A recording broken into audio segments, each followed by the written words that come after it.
You're right. Distance nerding. Hey! How goes it, everyone? Welcome to another Distance Nerding where Phil is at work. Phil is late again. I So know. we have to do some filler. Ooh, good one. Good one. Good one. Well, speaking of Phil and Phil. Oh, wait. Too soon? All right. But we got to get into our sponsors to help pay for the lights and for Phil to hopefully one day quit his job to be on time to his show. We are sponsored by, in fact, the one and only Poddex. That's right. Poddex is a unique interview question with an episode starting prompts in the palm of your hand. If you're a new podcaster, existing broadcaster looking to grow your audience and engage more with your audience, make sure to level up with Poddex. That's right. You can go to www.poddex.com and use nerding10 to get 10% off. Yes, there it is. I know I use it. I am working on and building the finalized list for questionnaires for my upcoming interview show. So make sure to go to poddex.com and use nerding10 for 10% off.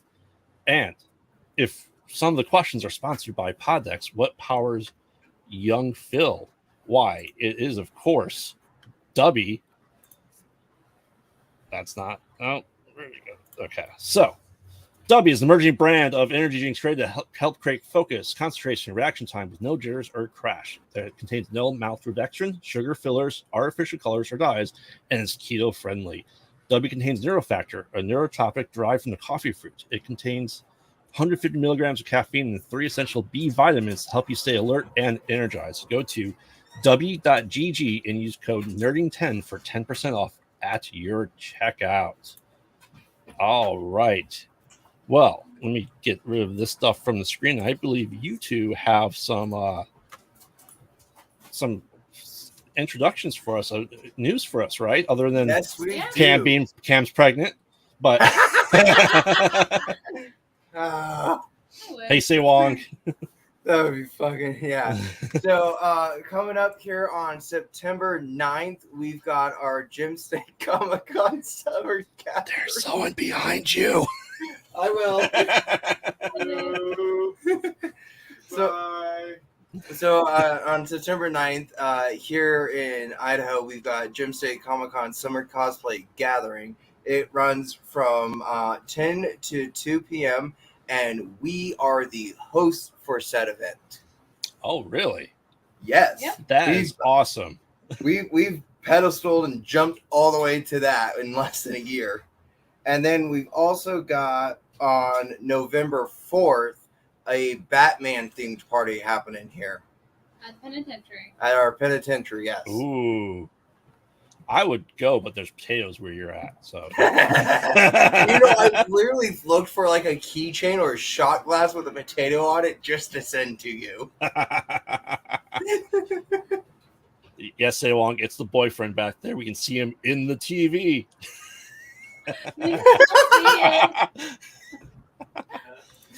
Well, that's exciting though, guys. That's awesome. I'm happy for you guys. So yeah. Yeah. We've got a bunch of stuff happening this year. Yeah. Can't wait for it. Awesome. That is great. For me, and we didn't really do introductions. I'm Graveyard, joined by Cam and Anna. Cam, the clown prince of crime, who is pregnant carrying Harley baby. Oh, no, he's a dream.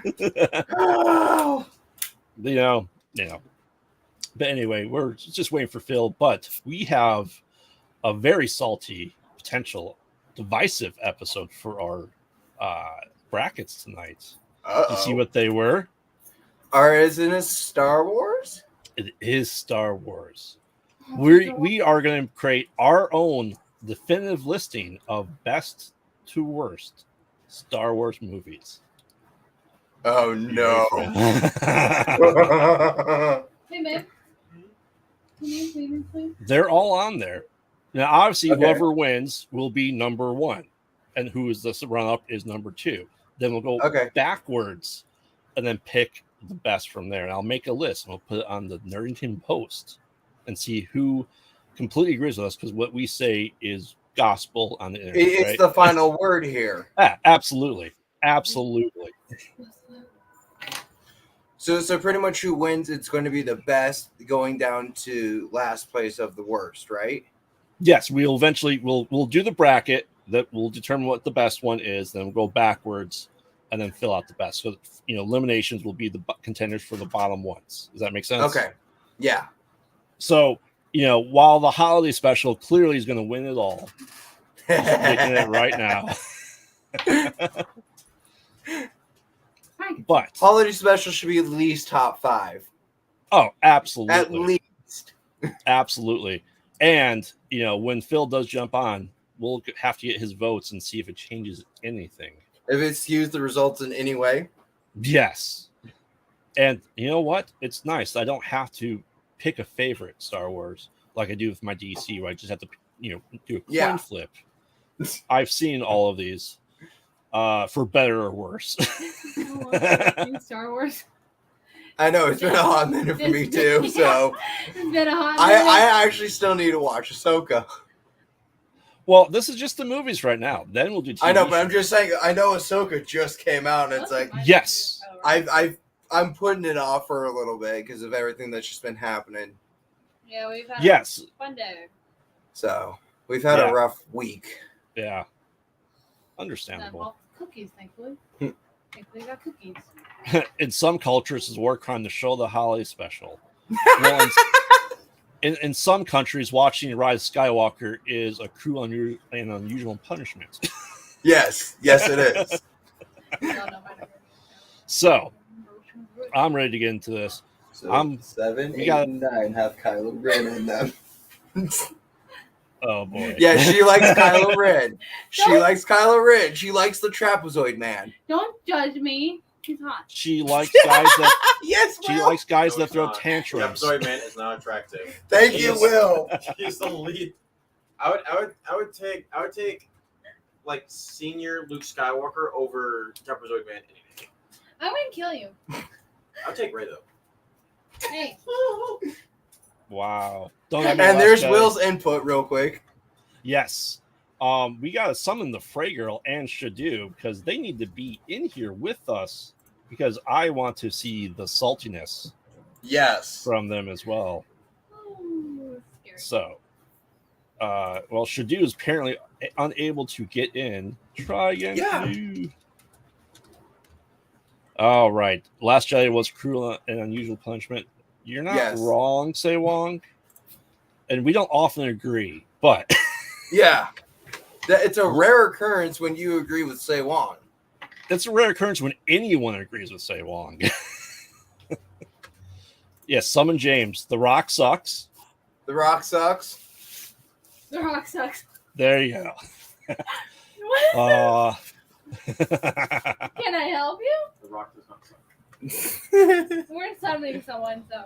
So, speaking of Star Wars, Yes. I got this beauty in yesterday from a Ooh, Kyber Cave giveaway. Where'd you? Yeah.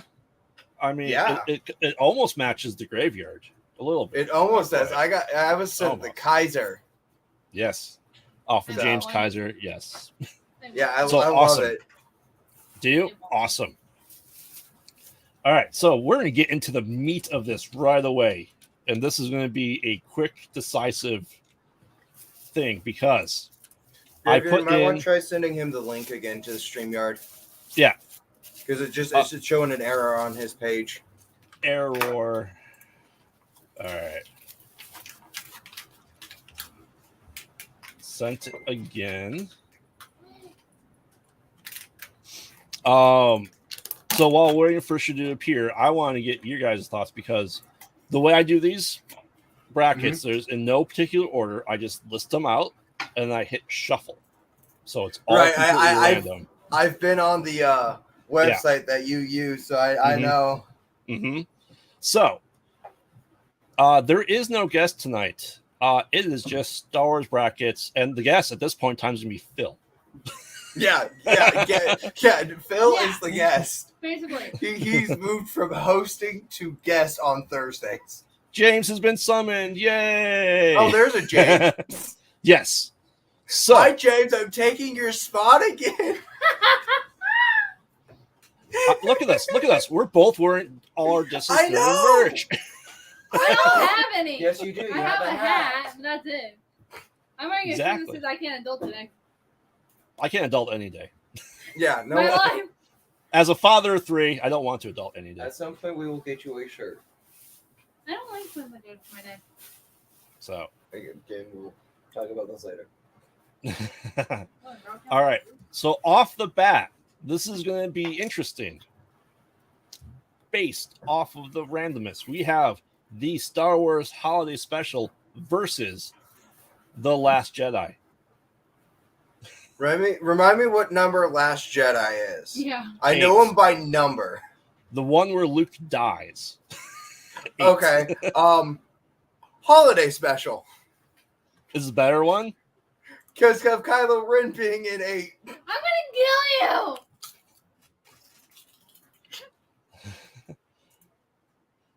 you. You're waiting on new merch. I mean, James, you got new merch that Phil unboxed for you.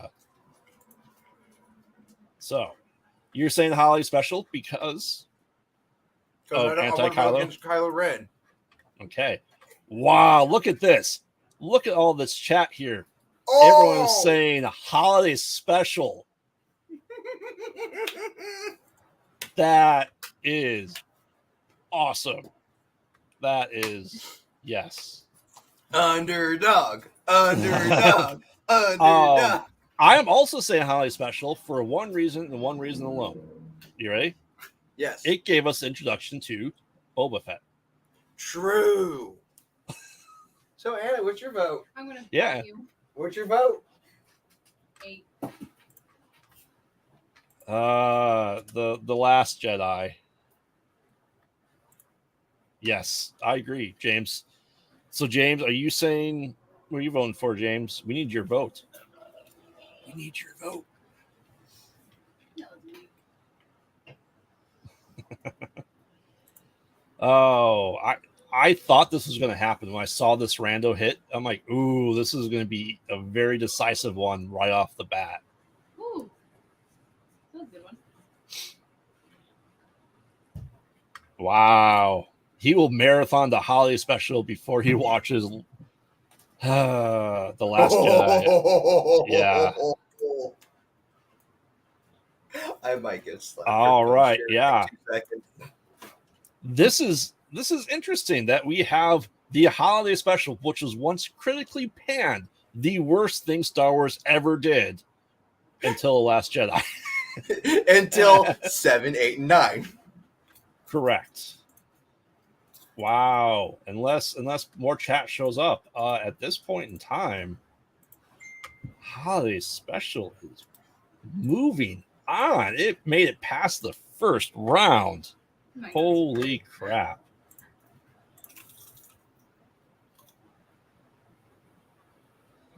Okay, it's the same link. Hopefully he gets on there. Yeah, I messaged him. Okay. Technically, it's not canon. Are we sure, though? Are we sure? I Are mean, we sure, James? I would like to see Loie, Chewie's son, who did become a Jedi Yeah. in the expanded universe books, which was awesome. Chewbacca had a son. Upset of Chewbacca the had a century. son. Yes. How? How? How do The you same- How do you think Chewbacca came to be? But like what? They part the hairs. Just- Did you learn nothing from the holiday special and the meaning of Life Day? I have never seen the holiday special. Oh, George doesn't recognize it, but George recognizes his other stuff, and that's also on this list, like, a droid story. So, yes. All right. Well, the holiday special moves on. All right. This next one's going to be really, really tough. You ready? Okay. The Rise of Skywalker Shit. versus Rogue One. Oh shit. I don't even know who's right episode numbers. I have no idea. Rogue One 9 is the one versus that 9 takes versus 3.8. 3.5. Wait, 3.5. 3.5. Wait, It was like 9 it was like a versus couple months before 4. So Okay. So 9. I'm confused. So it is 7, right? Or is it 9? 9. It's 9.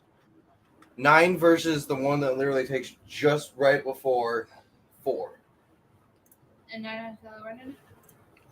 Anna's voting 9. I'm voting Rogue One. Yeah. Rogue One gave us the reason why there is a plot hole in the Death Star. Oh, Lady Jax Blue is saying Rise of Skywalker. So, okay, say Wong, you're listing your reasons why you don't like Rogue One. So, are you going Rise of Skywalker or Rogue One? Yes, CGI Peter Cushing and Freaky Leia. He is voting Rise of Skywalker. Wow. Oh man, yeah. Many Bathans died for this bracket, and yet we still have to see any of them die in any movie. They keep saying many died, but we don't see any of them die. No, a bunch of porks were sacrificed for this bracket and eaten by Chewbacca. Oh, of course. All right, so Rogue One for you, Rogue One for me, Rogue One for James, and then 3 for Rise of Skywalker. So are we tied? We are tied. Do we need to do a coin toss? There's more people in the chat. Once again, everyone, we need your vote. It is Rise of Skywalker versus Rogue One. So Liam was trying to create one of the avatar things, not hop on the stream. Oh, okay then. Cool. Then he's getting chat. Shadu, where are you? Van, say Wong. Van needs to be either on camera or posting it in the chat for us to count it. We are getting salty this episode. The tie in chat.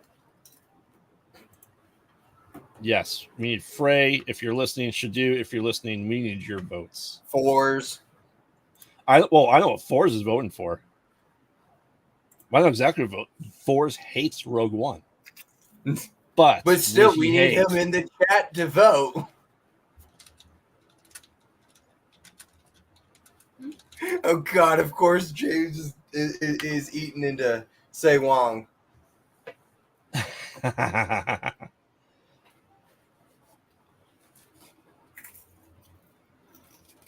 Yeah. So, all right, we'll give people.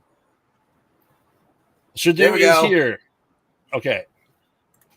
Shadu, what is the better Star Wars movie, Rogue One or Rise of Skywalker?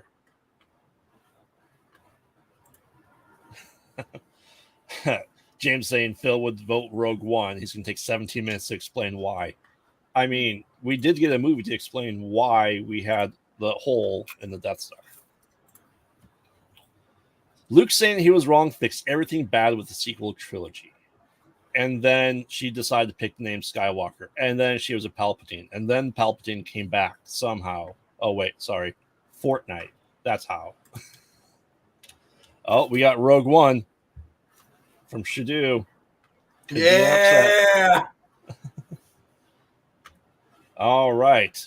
So, we give people 30 more seconds if they want to vote. Oh, Rogue One. Thank you, Van. Appreciate you, Van. All right. That means. Van, I love the lightsaber. And Frey says Rogue One as well. Thank you. Yes. That means we've eliminated 2 of the sequel trilogy movies. And we've knocked Kylo Ren out twice. Yes. All right. Rogue One is moving on. And I'm keeping the tally of all these votes. I've already got death threats from Frey, so. Now you ain't that fast for me, boy. Cool. That will kill me quicker. Yeah, I agree, Frey. Rogue One was a better story. Was it Yes. necessary? Was it No. necessary though? No, not at all. We didn't need to know why the hole was there. You don't need, Honestly. You don't need no more cookies. That's fine. So, all right. So Rogue One moves on. So next we get into the Phantom Menace versus the Clone Wars. So the animated movie before Okay, I was the going to show ask came out. which one. There's only one Clone Wars that's a movie. Because the other one's There's Attack of the Clones. Oh, Attack. Okay. That's where I always mix it up. Yeah. Wow, The Last Jedi was the best sequel we should do. You might have. Mm. Okay, so he's banned for a bit from coming on the stream. No. Yes, Clone Wars movie versus Phantom Menace. Anna, what would you say? Phantom. Phantom. I'm going Phantom Menace as well. Phantom Menace. Will over there votes Phantom Menace as well. So One of the best Star Wars movies. Star Wars. Wow. You have a life.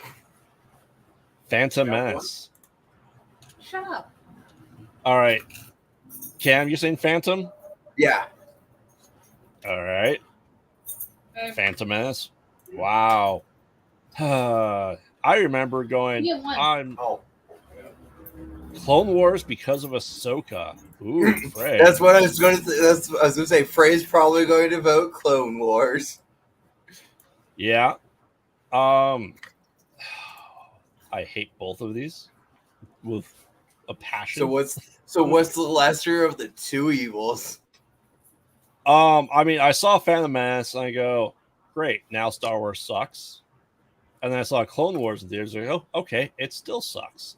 Yeah. Hey, man. What? I'm going You Phantom need Menace napkins? just because Clone Wars I did not enjoy at all. So, that means we have one for Clone Wars. And the rest is Wow. Phantom Menace. Thank you. I mean, yes, Phantom Menace. You're right, Frey. Phantom Menace did have the best fight scene, but Yeah. at least we know. At least we know why Kylo Ren is a whiny little bitch because his grandfather was too. That is true. I guess. know where you sleep. And where you live. Okay, then I guess you can't come to the summer cosplay gathering, Batman party, or Jim Say Comic Con. Wow. You dread me, I See? dread you right back. See, I knew this was going to be a salty episode. Yeah. Frey says she likes salty gravy. Well, she got it. Yeah, Yes. Frey, why don't you hop on the show and continue with more salt? Oh. I actually have this salt run down because I got a preview of some salty action earlier. Okay. Hey, you two were you and Frey were going at it. I was going something completely different. No, you two were throwing salt at each other. I was like, they're saltier So- than we are. I'm like salt. You two need to get a room. They were saltier than we are. Watch A New Hope versus Force Awakens. You mean A New Hope redo is a Force Awakens? Say Wong. Yeah. Sorry. We do want you on the show. Yes, Frey. we Yeah, do, we Frey. We do. We want you on this episode. We need your immortal life because you probably have seen all of these. Versus us who like you've Some probably people seen over all- there were the Phantom Menace was their Star Wars, unfortunately for them. I actually did a marathon of all of them one time. I actually watched 4, 5, and 6 first. I did a marathon of So. all of them. Y'all don't want none of us on this episode. Oh, we do. Oh, we want everyone on this episode just so we Oh, can throw yeah. salt around. Mhm. We were there when it actually all happened. Yes. The Bill Salt Edition. Yes. That's what this episode should be. All right. Star She's Wars gonna bracket and all the salt. Yeah. I'm here for it. I knew this was gonna be divisive. And I mean, wanted Gregor, it you can so change much. the episode title. Yes, I can.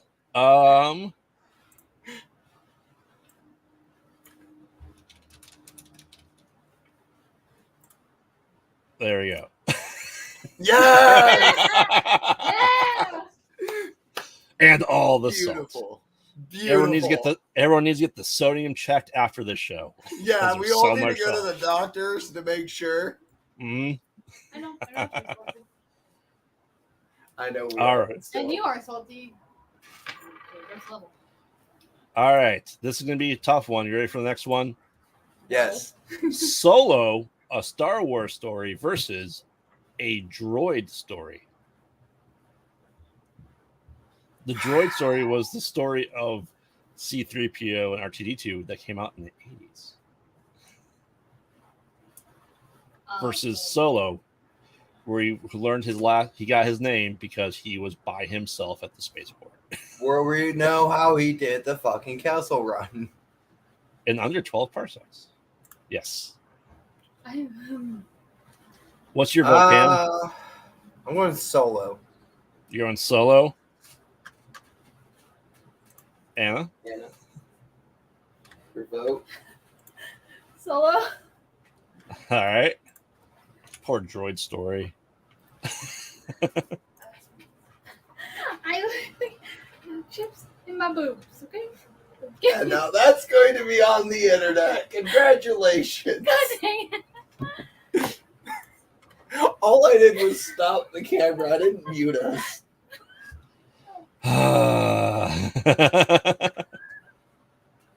Okay, so there's your clip.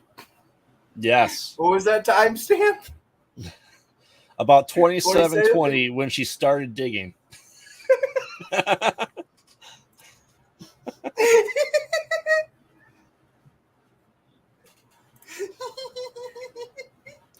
Alden did do a good job because of portraying it. So, Frey says she's coming on. We need Frey. We need some phrasiness up in here. We really do. Salt. So no one's voting a droid story? That's so sad. Where's Kenny? I think Solo is going to take this one. All right.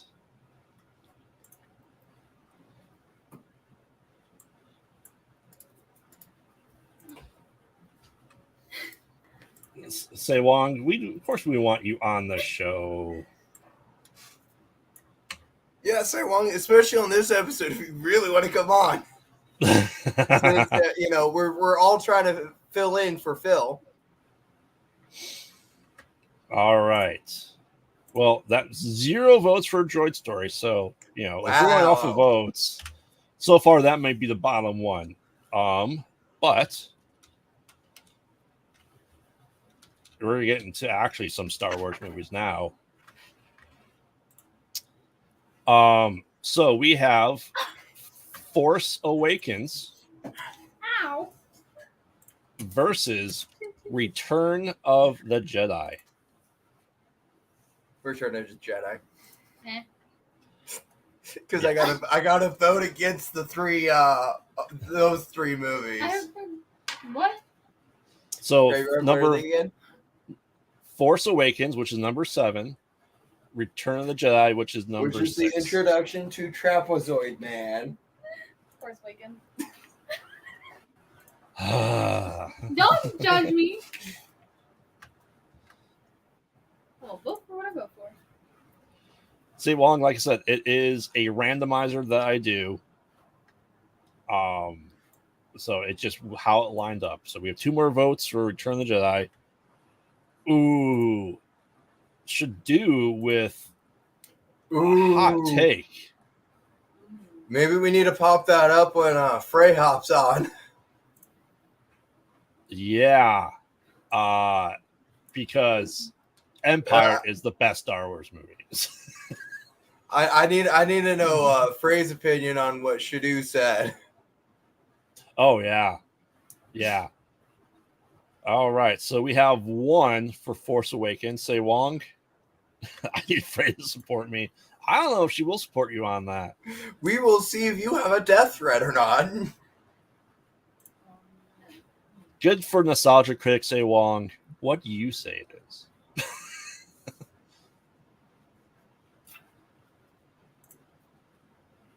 All right, say Wong. None of any of the other brackets, was fair or anything. So it's like we're just going to continue that trend. Oh yeah, we get what we get for who's going up against each other.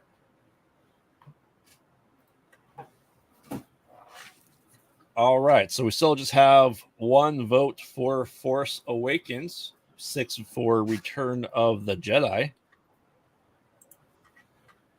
So I will call this one here with Return of the Jedi. And just like that, 7, 8, 9 are out of the bracket. As well they should be. Uh-oh. Uh-oh. Hi, guys. Yay! Hi. Oh, my So, God. I love seeing you. So Graveyard, you want to throw up that one comment that was made? What one Shadu comment? says Return of the Jedi is the best Star Wars movie. Yeah, it is. Period. It is the best Star Wars movie. Empire. No. Empire is my second favorite. Return of the Jedi. No, it's actually not. I just really loved the conclusion to the story and the way that they did it. It had such high stakes, and you didn't know. I mean, I had no idea. It's like the first time, like in the history of sci-fi, that huge audiences didn't know if a main character was going to survive till the end. Like the main character that we've loved for 2 movies, we didn't know. And we didn't know if he was going to turn bad or stay good. There was a lot of stuff in it. So yeah, I absolutely think it's absolutely my favorite one. I mean, C-3PO did survive. I know that was your concern. It was really R2. R2 had a few moments there. So yeah. But no, I felt like it was, they all gelled everything. I felt like the effects were like, they tightened the effects, and like there wasn't a lot of, I don't know. It just all seemed to come together with that. I think they actually knew what they were doing by that movie. I mean, I will agree. Backstage wise, I agree that Slave Leia is the best costume ever. It's my favorite, in spite of the sexual exploitation of Leia. I mean, it is every nerd's dream, let's face it. Well, and she really I feel like she came into her own again in the third one. In the second one, she was basically just window dressing for Han through that whole movie. And then in the third one, we see her being the leader that she was in the first one, So. Yeah, but I mean, you did also get the best response to someone saying, I love you in Empire. Yeah. And that was like totally like Improv. like Harrison did that like all by himself. They were just tired of having to do that hot scene. Topic James is bringing in. What gets parodied more? What gets parodied more are the hair buns, hands down. Yeah, but the more nerd guy fantasy and some nerd girls. I'm not discounting you. Yeah. Is the Slave Leia outfit? Yes. But also for the nerd girls, it's probably one of the most stressful cosplays to try to pull off. There is not a lot of hiding anything anywhere in that outfit. Yeah, so.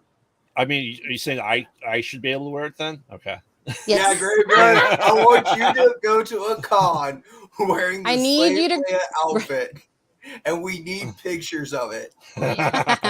Well, no, I was going to say that all he needs to do is grow the beard out long enough, and then he can make his own top for the Slave Leia outfit. He just need the skirt. Mhm. I'll do it. Again, we need pictures for the OnlyFans. Pictures or it didn't happen. Exactly. Yeah, so. All right. So You guys got that I did. What did I say? I'm looking here. Yeah. Return of the Return of the Jedi. Yeah. Only one person voted for Force Awakens, so and it's okay to be wrong. I don't know. I mean, just I'm ducking out real quick. I appreciated the most recent sequels, like the sequels. I understood what they were trying to do. I think it was a mistake to go that route, but I thought the movies themselves, and I thought Rey's character, like the essence of her character, was really good, of someone who didn't know who she was, and then she's got these powers coming out. I mean, it was a lot like Luke, but Luke had that, oh, it's gonna, there were so many secrets around him. Mm-hmm. And Rey had that big secret at the end, which I don't think was the original plan. And they just totally effed it up. But I think that her story would have been the original story that I've just heard leaks of. That Collins? Conclusion. Yes. Yeah, yes. That conclusion. I think that would have been much better. I think them trying to redeem her with this next movie, I think will also be a good thing, because Daisy Johnson, no, that's not Ridley. the person. Daisy Ridley. Daisy Johnson is from is an Inhuman. So sorry about that. Yeah, sometimes it gets mixed up. Look, my mind palace is going through a cleaning right now, so I might say weird things. Okay. But so Daisy Ridley. This is the salt episode, so that's true. It's okay. It doesn't matter what it said this episode. But I do think that Daisy Ridley did a really good job. I think everyone in the movies, saying the lines that they were given, all of that, having to do this, they did a really good job in it. I feel like Oscar Isaacs wasn't used to his full potential. I felt like John Boyega wasn't used to his potential. Yeah. I really, what is the name of the actress who played Rose? She was not used hardly at all. And I felt like she was such a great actress. She was so great in it. I don't remember her name. Yeah, but she was the character in the second movie that really brought the heart into it. She was the heart of that show. She was the one that pointed out all of this bad stuff. Oh yeah, this looks great and everything, but if you look under the surface, she was to me, she was the most Jedi of all the characters in that movie. And she wasn't. She was just some kid who lost her sister, so yeah. Kelly Marie Tran. Kelly Marie Tran. Thank you very much, Shadu. He is my Google. He's my Google son of Frey. He is my Google ambassador. But yeah, no, I really, that's really how I feel about it. I mean, when I'm looking at it now, do I like where the story went? Absolutely not. No. But I think it was Max von Sydow, that one scene he was in at the beginning of Force Awakens, that was fucking amazing. Granted, he was just the three-eyed raven / crow. So I was like, what the hell? I was like, he's everywhere. So, All we right. can move on now. Yes. I'm done with my rant. All right. I know this is going to be a hard one. We're trying to fill time in. We need some filler until Phil gets here. Now I see why you guys wanted me on here. You're like, oh, Tangent Queen, let's put her on. She'll stretch this spot. All right. So, A New Hope versus the Ewok Adventure. Anyone for Ewok Adventure, raise your hand. I don't think I even saw that. I thought I've seen just about everything. I've heard of it. I haven't seen it. It was an 80s TV movie with Ewoks and little kids. was on ABC. I did see that. Yes. But it tells you I'm probably going to pick the one that's not that since I didn't remember it. Although that blonde kid was really cute. So in our chat, in our panel here, we're saying 4 votes for New Hope, right? Yeah. Yeah. I just need to get votes in here. So I'm saying, I think Shadu's saying, he says this isn't a question, so I'm assuming he's saying Ewok Adventure. He's never seen that. Yeah. James. I don't think he's ever seen it. He just wants Ewok stuff. So Ewok Adventure for. All right, Phil just got home. So we should have a Phil soon. Yes, ABC. All right, so a chat, just put it in there, please, of who you're voting for. That way I can have total votes here, because we are going to make a list at the end of this based on votes. I think Se Wong really doesn't like Rose. Well, no, like I get what he's saying. Like it was a side story. So like in The Last Jedi, I mean, they basically go off in 2 directions. Mm-hmm. And so you had like what would be considered an A story and what would be considered a B story. And so he's just saying she really felt like she was the B story. And I agree with that. I hope that's what he's saying. Se Wong, if that's not what you meant, please let us know. I mean, I know you're going to anyway because you're Se Wong. But I, you know, that's how I interpreted his message. But I'm a positive person, so you know. All right, so I think New Hope somehow sweeps this one. It's a shame. Wow, another sweeper. Yeah. All it's right. those 2 suns in that sand. You got a lot of sand to sweep up. Yes. So now we've got a tie between the worst one. Yeah. Oh, there's still one more in here. Don't worry. There's 2 Ewok movies. We've had 2 clean sweeps, though. Yeah. Yes. Yes. A droid story got killed. Oh yeah. It got unplugged, if you will. My brain was stupid. I'm sorry, guys. Memory wipe for about 10 minutes. Its eyes turned red slightly for a little bit, and then came back. All right, Empire versus Attack of the Clones. Empire. Empire. We're talking Empire Strikes Back, right? Not like yeah. some weird like indie Empire movie that. Now, if Rebel Moon, the first one, had come out, would we be putting Rebel Moon on here? Oh, absolutely. Uh-huh. I saw. He'll say Ewok Adventure just because Eric was on the show. All right, that's fair. Okay. Yeah. Fair enough. Definitely Empire, says Shadu. Yeah, so Attack of the Clones is underrated. It needs to get put something is under. your vote Attack of the Clones? Or is it... Ladies and gentlemen, we have a special guest tonight, young Phil. So we got the new stream. Who dis?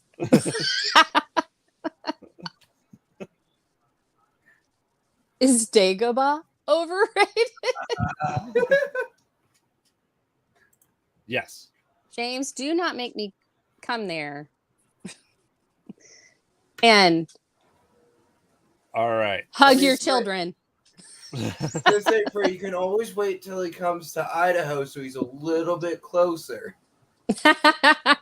Microphone. Okay, microphone works. Yay! Yay! We can hear the guest.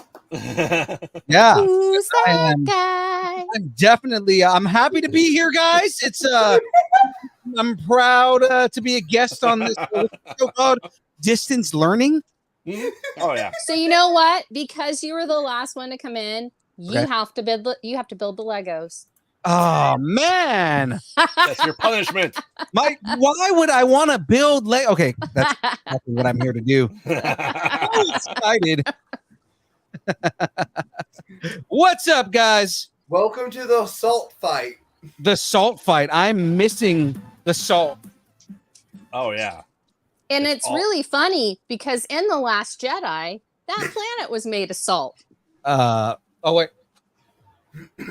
Salt. Yeah. But we voted out Trapezoid Man, so Man. We got rid of Kylo 7, Ren. 8. We got rid of 7, 8, and 9. James says, put on the new effing shirt. with a bunch of angry emojis. Okay. Like every angry emoji. Oh, wait. No, those last ones are frustrated emojis. Here's the thing. I would, right?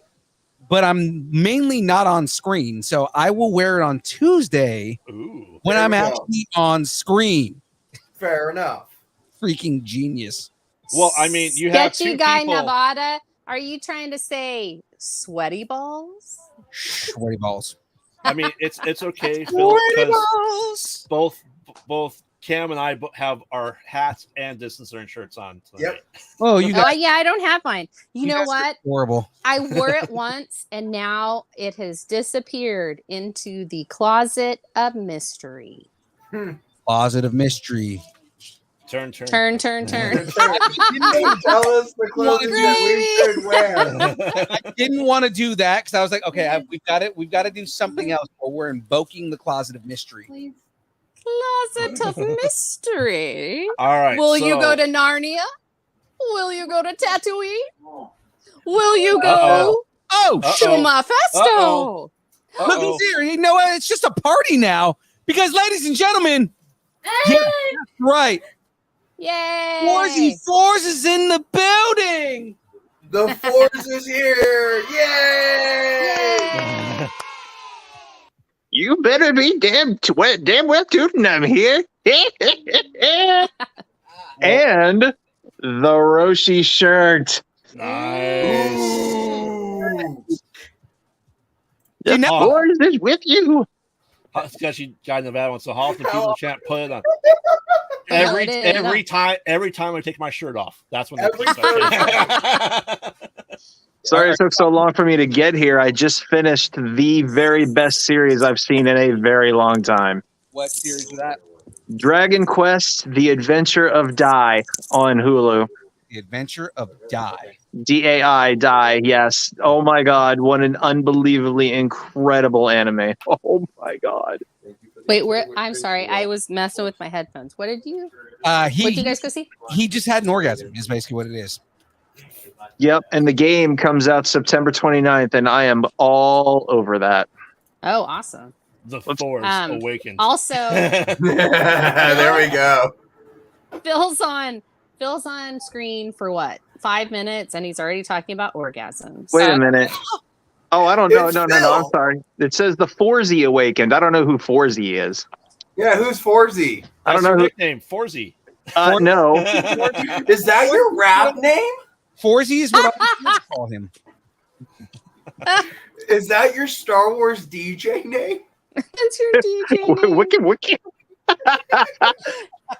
or in my Force- case, it's Wookie, right? Yep. Right, Yeah. Wookie. Oh, He did it all for the Wookie. Gonna have to move the show to kill. So Force, since you jumped on here, Empire or Attack of the Clones? Oh, we're having the Star Wars debate? We are. so that's we all why know it's Attack of the called- Clones is his favorite movie of all time. No, that's Say Wong's favorite movie of all time. Y'all know that, right? No, it's bands. It's Captains. Yeah, I was going to say Wong will swear that it's Aubrey's favorite movie of all time because everything soft and smooth. No, I'll go Empire. How far into this have you gotten? Is that actually what we're voting on right now? Yeah. Yes. Jesus. Okay, so Attack of the Clones gets knocked out automatically on this one because Yeah. Empire is arguably one of, because we're going to get into this later, but one of we the are. best Star Wars movies ever made. Oh yeah, we're going to argue about it and you'll lose. So let's go ahead and just put it there. Oh That is why no, we named no, this no, Matter no. of And fact- all the salt. Since we're having this quote unquote argument, I'm going to go ahead and take the weapon of choice Hell? as it stands. The movie Uh-huh. that this thing is from is going to be the winner. Is that a razor? That would be Luke's Return of the Jedi saber. No. Jedi is not better than okay. No, it's the Kaiser. This is going to be a big argument because Yes, it is. I get it. I love Jedi. Jedi does not beat Empire. I'm sorry. Well, let's keep going with the voting. So Let's we see. get to- we'll get to Here's that. the winner, What Kyber Cave happens? Productions. Yes. You know, This it's is- funny. You know, it's fun. What would be really funny is if we get into this and it's like, oh yeah, no, Jedi was already outed. It's not. No. Return Oh, of the I would- Jedi has moved I would go on. ahead and just sign out immediately. Just so Forrest and Young Phil, so you know where we're at. Holiday Special moved on because What? it went against The Last Jedi. Oh, hey, wait, real quick. Y'all say Yes. hey to little Forzette. Hey, little Oh. Forzette. What's going on? Nothing. Absolutely nothing. Just chilling. Butterflies, but they can't sing. What do you want me to do about it? You know what little Forzette is what I was kind of expecting was and Graveyard's gonna love this reference, right? In Scary Movie, Mhm. when he goes, "What are you doing? Nothing. Chilling, killing." I know Forza's favorite movie, Rogue One, beat out Rise of Skywalker. Oh, so we're that far already? Yeah. Phantom Menace beat out Clone Wars. Okay, I'm okay with that. Oh, Clone Wars, the animated movie. Yes. Yeah, I'm okay with that mainly because Clone Wars was really campy. It was the show that made it anything for that. Man, I missed out on some voting. Crap. Yeah. You did, Force. Return of the Jedi beat out I Force said Awakens. Clone Wars, Surprise. by the way. Yes, you did. I was the only vote for Clone You Wars. were the by only way. vote for Clone Wars. Well, Yes, then you you would were. then you would have been it would have been 2 votes for Clone Wars. See, this is why Forrest and I Okay, so are brother and sister and can only kiss once. All right, so Star Wars reference. Oh, they okay, kissed. so Never so mind. what else? all right, so now we're up to Solo beat a droid story. Okay, Okay, that's fine. I'm okay with it. Return of the Jedi beats Force Awakens. that's a bummer. I was hoping those two wouldn't have gone up against each other so soon. And A New Hope somehow beat the Ewok adventure. Okay, so we're off to a decent start. Let's keep going. Yep. Yeah, So it's Trapezoid Adventure's Man the has best been movie. I'm eliminated. out. And then, so what we're gonna do? What's different for this bracket is once we get to the final rounds, we're gonna make our definitive distance learning list of number 1 through number 16 of the rankings. Okay. So because what we say and what we put on our brackets is gospel on the internet, as everyone knows. Yes. All right, so let's go ahead and just say it right now. The Batman of this bracket is going to be Empire. I'm just going to call it right there. Oh, absolutely. Okay, the Batman of this bracket is going to be Holiday Special Empire. needs to win, so it can be the Padme of this bracket. Do not bring up that fucking. Oh my god. Hey, it gave us Boba Fett. No, not that. It's The Padme reference. the Padme reference is going back to the days when She Who Shall Not Be Named ruined the bracket. Oh gosh. Okay. Gotcha. She got the whole chat to vote for Padme to beat out Darth Maul. This is Star Wars movies bracket, right? We're not Yes. counting series, correct? Correct. No, Series just is its movies. own Series separate is its bracket. own. Yeah. Okay. All right. Very good. All right. Let's keep going. All right. So this is gonna be a hard one. Ewoks: The Battle for Endor versus Revenge of the Sith. Revenge of the Sith all I day. have to say Revenge of the Sith. Sith. I don't know. Those Ewoks put up quite a fight. Yeah, they did with the Really? Yeah. All right. Let's go. Anakin for the win here. shit. Yeah. Uh-huh. Here, pop on real quick. What'd he say? Did he say Ewoks? He said something about Paw Patrol. Ooh. So, Ooh. You know what? Oh, that's cool. I'm choosing the. Speaking of I'm choosing Belle of the Ewoks because the fact that they are natives to their own planet, they are basically little teddy bears. Yeah, cannibal teddy bears. And Yeah, they really are. Well, I mean, with what humans they might not be had, like which was isn't ancient really them. versus the Empire's technology and everything. I mean, they were able to take out a lot of the troops. Yeah, Yeah. it doesn't make it a better movie. These are all valid points, and we They appreciate are valid your. points. We're not your- saying Ewoks points you've aren't made. badass characters. We're saying I'll still that take those teddy bears any day. Hey. movie doesn't beat out one of the, in my opinion, one of the best lightsaber battles between Anakin and I already Obi-Wan. said this. We already talked about this. Yeah. He said that in Phantom Menace. Phil and I are on the. Yeah, I was gonna say Phil and I are on the same page. That is the best Star Wars battle that you could ever have. There's emotion in it. There's just the level of skill that both Anakin and Obi-Wan put on, and then you get the actual origin of why Anakin is such a fucking robot. Oh wait, I Yeah. did say Attack of the Clones. No, never mind. I retract my statement. Attack of the Clones has the best. Force fight is trying to ever. show off too. He Did is. somebody say retract?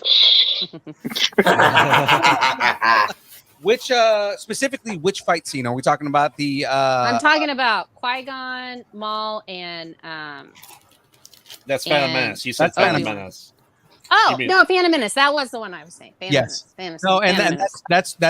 that's also in my top 5 yeah. fights in Star Wars. So that one right there, pretty much for as shitty as Attack of the Clones was, the fight between Dooku, Obi-Wan, and Anakin was Yeah, was that a was good pretty fight. good. It's actually a really good fight. The Dooku and Yoda, though, that was also. Oh That- God, Go Yoda Ranger. Yeah, no. Yeah. Care, No, that- I loved that. That was a Everybody great shot fight, but he themselves. was doing that was CGI, so it wasn't Yeah. like he had to really do much. So that was- Everybody, nobody can deny that they didn't get excited when they saw Yoda fucking doing backflips and fucking up. Oh yeah. No, Yeah. yeah. I don't know. When we saw it in theaters, all my friends and I were eye rolling really hard. Yeah, see, because like the way I see it I hope is- nobody strained their eyes. I know, right? The way I see it is everybody maybe later on was like, oh yeah, you know what? In hindsight, it wasn't that good. But in the moment when you're sitting there in the theater, everybody was like, this is dope. Yeah, I was just like, what the fuck? So I think it really shot themselves because the fact that Yoda walks in and then pulls out his lightsaber and you know it's about to go down. mhm. Yes, but I would prefer to see Frank Oz puppeting a puppet Yoda fighting him. Yes. Can you imagine the bloopers from that? Yes. Oh my god. I just seeing Frank Oz just like Wait, guys, I gotta try it again. And then you've got Lucas going, we'll fix it in post. I can do it on this next take, I swear. and post You hear like the raw footage, you hear Frank Oz going, fuck. You know, it's funny. Have you seen the footage of Frank Oz voicing characters in Sesame Street and the bloopers? Yes. Yes. Oh my- That's why I said it. That's why I When said you he's see always him- like, well, that's some shit. And you're like, Elmo. When you see Frank Oz I don't cuss know. as Muppets, it is the funniest shit. It's so funny. I think Grover, didn't he? He did Grover Yes. for Yeah. a while.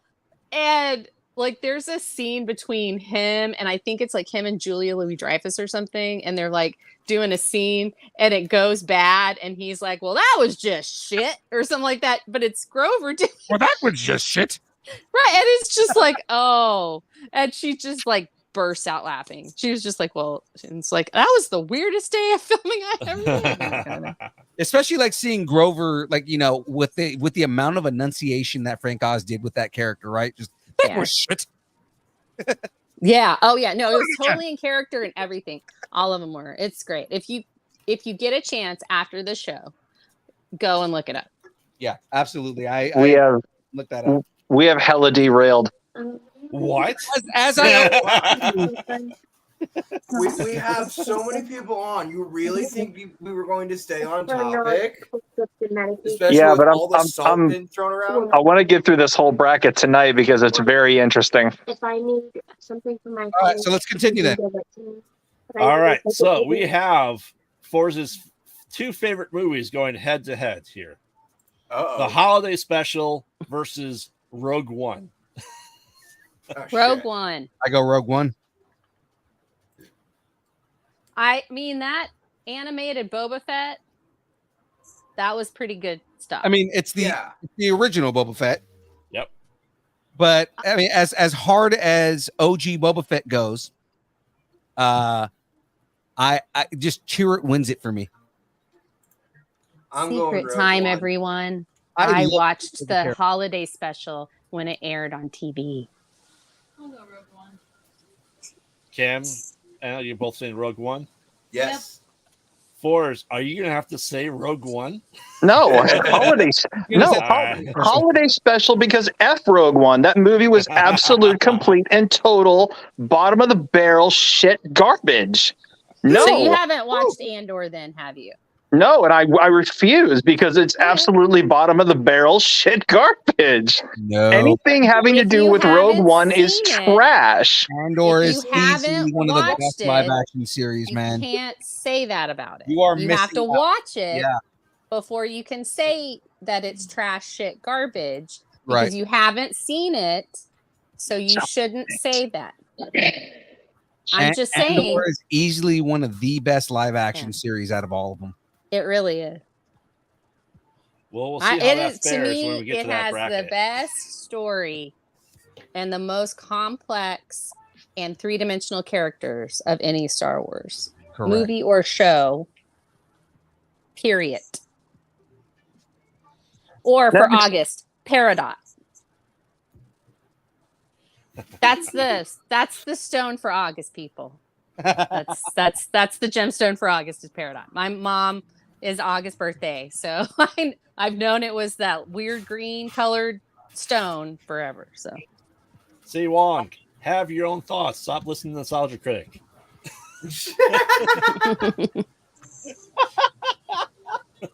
God, that is like the biggest call out right there. It's like, stop listening to Nostalgia Critic.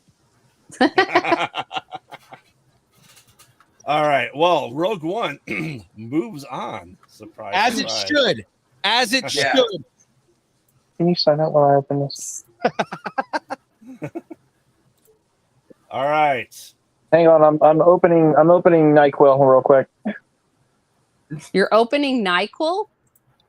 NyQuil.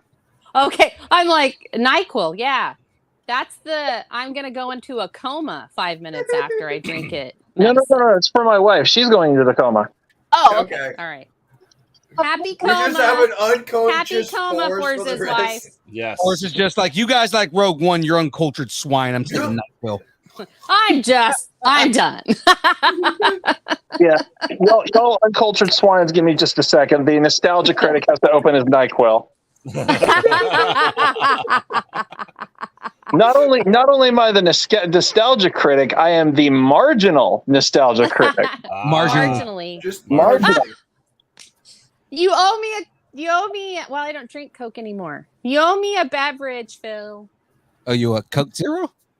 Pickle juice. I don't drink soda anymore. Oh no. I owe I owe her some W. Oh, you do? Yeah, you owe me some W. I'll take me W. too. Well, no, because we said it together. We both said the same thing. What flavor should I be going for, guys? The citrus. Citrus? That's what Forrest said. Yeah. What flavors you Ooh, got there, citrus Phil? and lemon lime would be good. If there was just a lemon lime, but Oh, that's right. It's like It's the fruit punch mixed one, with stuff. which is Oh like yeah. I'm gonna put y'all down here for a second. Yeah, but you don't want to go with like citrus and fruit punch. it's delicious. Say Wong, this is the salty episode, so you know. Yeah, literally, it says it in the title. All right, let's go flavors, guys. You know what I'm gonna say? All of them. Peach and peach. Dragonade. Oh, do Dragonade and peach. Do them all. Just He's like, add to the no. salt. Do them all. Ooh, the suicide Debbie, the dubicide. All the salt, so you gotta do all the dub. That one's nicknamed the bubble gut. All right, Husbeard, what's next? We have Phantom Menace versus Solo. Phantom Menace. Solo. Phantom. Solo. I'm gonna go Phantom Menace because of the fight scene in that. Exactly. That's the one, right? Yes. Yes. Okay. Also one of the most iconic, like just overtures / music compositions ever in Star Wars. I'm sorry. I think so. I think so too. I mean, Duel of the Fates is as defining of music in Star Wars as anything else in Star Wars. It's true. It rivals Darth Vader's theme. I'm sorry. What blasphemy did you just say? That rivals Darth Vader's theme, and I can say that because the same person did both fucking pieces of music. Exactly. Exactly. Duel of the Fates. I will agree. Duel of the Fates rivals the Imperial March as far as iconic music in Star Wars. Yeah. Okay. Being most recognizable themes. Yeah. Oh yeah. Like somebody plays that, you're gonna know what it is. Mm-hmm. The wedding we went to that I showed you guys that was at that event center. The groom, he came in to Darth Vader's theme. That was his music to come in. We got married to the Imperial March. Jackie came down the aisle to the Imperial March. Oh, that's cool. His wife's was Padme's theme. Her music. Yeah, it was really cute. They weren't dressed like that at all, but I just thought it was kind of cool. There is not especially in the Saber community, there is not a person who has done any kind of video or any kind of flow or anything that has never done it to Duel of the Fates. I'm sorry. How many people do flow to the Imperial March? Oh, yeah. The Imperial March is there is one very prominent person who's never done it to Duel of the Fates. His name is Brian Gomer, and he's probably the best flow artist in all of Saberland. But I'll check. I didn't know that. I actually did not know that your favorite theme was the droid invasion thing. That's actually a good song. No, look, he knows music. I just feel like since I've known him his whole life, I should probably know that. Hope you know him his whole life. Oh, I knew him before his whole life. You were his first apartment. I was. It was really roomy in there. But I mean, like, God. I said he was evicted. Another good theme is the song where Anakin and Obi-Wan fight. Really that's iconic. a good one too. Yeah. I have to say, it doesn't matter if the movies suck or good, in between. The music. The most consistent thing is the music. The music is spectacular for truthfully, each movie. Yeah, the prequels in general, the prequels probably have the best musical scores overall. Thank you. Overall, between and mainly it's because in a lot of Star Wars video games and in a lot of advertisements, themes from episode 2 are actually used the most. Right. Yeah. I really think that it's probably John Williams, when he did the first 3, was so much younger in his career Yeah. And then when he came back to do the prequels, he was so comfortable in his career and willing to take more risks. And I think you see that in those movies more than before. And also, like, Lucas knew what kind of notes he wanted to hit and all that a lot more with the prequels than he did with the originals, because he was still trying to figure everything out and also create a new way to do special effects that, innovated and drastically changed how we do a lot of practical effects these days. So, he had a lot of shit on his plate for those first 3 movies. True. The prequels, he had way more to play with. Oh, yeah. And and it shows. I mean, the CGI that they did and all of that was magnificent. I really wish that we had that in there, but George Lucas, I know you're watching this, and I need you to understand, do not fuck with the movies anymore. Leave them the way they are. We don't need them remastered. We don't need them redone. We want to see the little squares of the cells. That's what makes it cool. Stop playing with it. Sometimes an artist has to put down his brush, and if you don't put it down, I'm going to come and break them all. She will. All right, what's next? You guys, I told you didn't want me on the show tonight. All right. We wanted all the salts. So Phantom Menace won over Solo. Bummer. Next up, we have Return of the Jedi versus New Hope. Jedi. Period. Yeah, I would say Jedi. There's no about it. Jedi. Period. Say Wong, I know. He would do it. And so I just, I understand. That's why I said immediately, don't do it. So now that an adult can speak here, I'm torn. And the reason I'm torn, you know me, I give you my reason. I get it. You're like, no, Jedi's the best. Nobody can like anything but Jedi. Jedi's the only one. You guys have hit throughout my history of being on this show. Many of you guys have hit me with, definitives, like they're just Batman and nothing else, just Thanos and nothing else, just the DeLorean and nothing else. It's my effing turn. Star Wars, you're in my world. Star Wars is my domain. So when I say Jedi, I mean Jedi. So, again, back to what I was going to say, right? There is no Star Wars without A New Hope.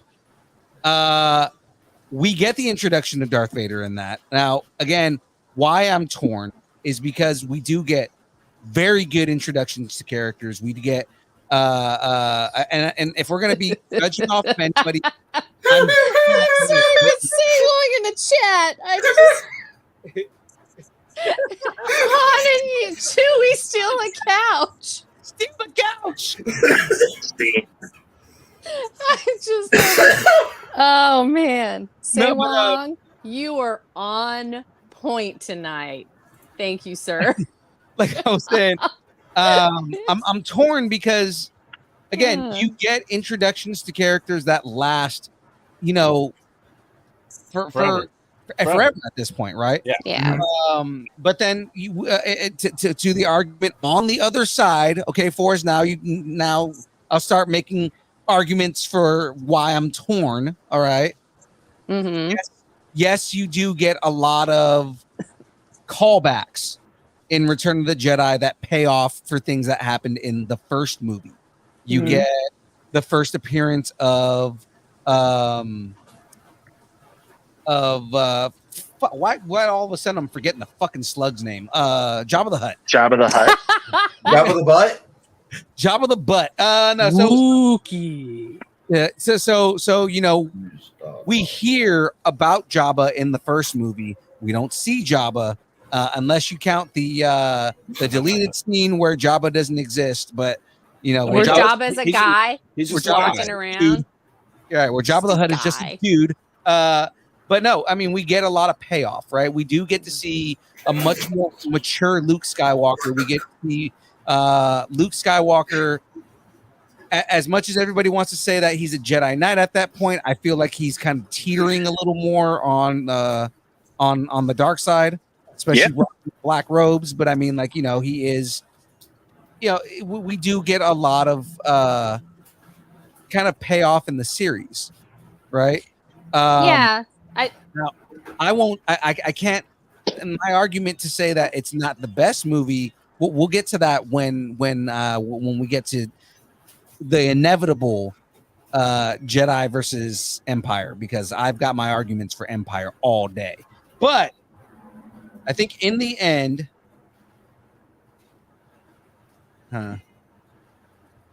we're all waiting. in the Sorry. end, That was harsh. I don't want to fucking concede the Force right now, but I think I'm gonna go Jedi. You're not conceding to me. It's just, it's a better movie. He's not holding a gun to your head, dude. Or is he? I can't say it's a better movie, but I feel like it does end the series in a way that gives you a good bookend. Now, I will say this. It does not in any way take away from how spectacular New Hope is. Because it is indeed spectacular. They're real and they're spectacular. I mean, come on. People blow the Death Star up to ring in the new year. Is that a Seinfeld reference? It is. Yes. Yes. It's Terry Hatcher Lois said it, Lane. baby. Lois Lane. I need Cam and Anna. They haven't spoken in a while. What are you guys' votes? They're just like sitting back. We're just letting the salt watching the rest happen. of us try to kill each other. We're just waiting for the shit show to finish. Is Anna making out with her boyfriend again? Is that why she's not talking? Hands on the Wow. bed. We're falling back to that already. 4 times. All right, Cam, Anna, what are you guys voting? New Hope. New Hope. And Force now disowns you. I mean, we've already got some death threats from Frey, so disown him. I have not given any death threats to anyone tonight. Today. I threatened Cam today, so don't worry. I've covered that. All right. I've already threatened I'm just Cam. I'm going back to the last bracket series. Okay, look. DC is a different animal, okay? Especially when you vote against Wonder Woman, okay? Just why? Why would you vote against Amazon? Anyway, that is not what we're talking about. That's a different season. All right. I like how Se Wong, who's not keeping track, says that New Hope wins when it's a tie, and I have yet to vote. Okay. Before he votes, Kramer has to vote. I would like to say why I'm not going to say why Return of the Jedi is my favorite Star Wars movie. Let's just let Graveyard vote to see where the tie goes, and then we can say stuff. I'm just curious if Graveyard votes New Hope just to piss off Force. Let's see. Don't do it, because we've already had that in the past, and it made me want to murder that person. Well, my son just voted Jedi because he's literally named after the character from Jedi. So yeah, there's that. Yeah. Well, so here's the conundrum I have. What lightsaber do I have tattooed on my leg? For all those that know, as far as you know, I don't think I've ever seen it. I got the lightsaber from Kyber Cave, and I put it next to my leg. What lightsaber did I get, Forrest? Yes, I did. I have Episode 6 lightsaber on my leg as a tattoo. That's his. Oh. Wow, that's commitment. You're gonna have to tell him so your vote will count. Yeah. Episode 6, best one. And there it is. I would only say, and I'm going to say Return of the Jedi, because Larry, right? Karsden had to come in and help make the dialogue better. Kasdan made the dialogue better in 5 and 6, because if you look at it, the dialogue in A New Hope is very reminiscent of the dialogue that we got in the prequel trilogy. It's very kid-ish. Yeah. And they had and everyone in A New Hope had a lot of problems with the dialogue in it. So 5 and 6 are inherently better for dialogue, and it's not, as kiddish as A New Hope actually was. Because Larry Kasdan is a fucking genius. Yes. yes, knowing that Carrie Fisher helped also ghostwrite some of these as well, because she hated her lines that she had in, A New Hope. New Hope. Yeah. Because basically, she was just like, "Get out of my way, fly boy," like the whole time. Yeah. Yes, and I think in Return of the Jedi that she became more of a badass character than she was in New Hope. She was the damsel in distress. But granted, that is part of the hero story, which is the epitome of A New Hope. It is a hero story through and through. The hero's journey. It's 100%. Yeah, no, I mean, I agree. Yes, I mean Lawrence Kasdan. I called him Larry because that's short for Lawrence. Yeah, and Larry, Larry Kasdan, great guy. Yeah, so Friend for of the me, show, Larry Kasdan. I actually call him Lair, Yeah, but Lair. that's a story for another day. Lair Bear. Lair Bear. Yeah. Actually, Lair Cat, because Kaz, cat, Lair yeah, Cat. yeah. Anyway. Yeah. All right. So, but yes. Yeah, so I said I am voting Return of the Jedi just because it is Luke's lightsaber. And unfortunately, because 7-9 destroyed that, this is the only one we get Luke's lightsaber in. The rest are stupid Anakin's. All the other movies. That's true.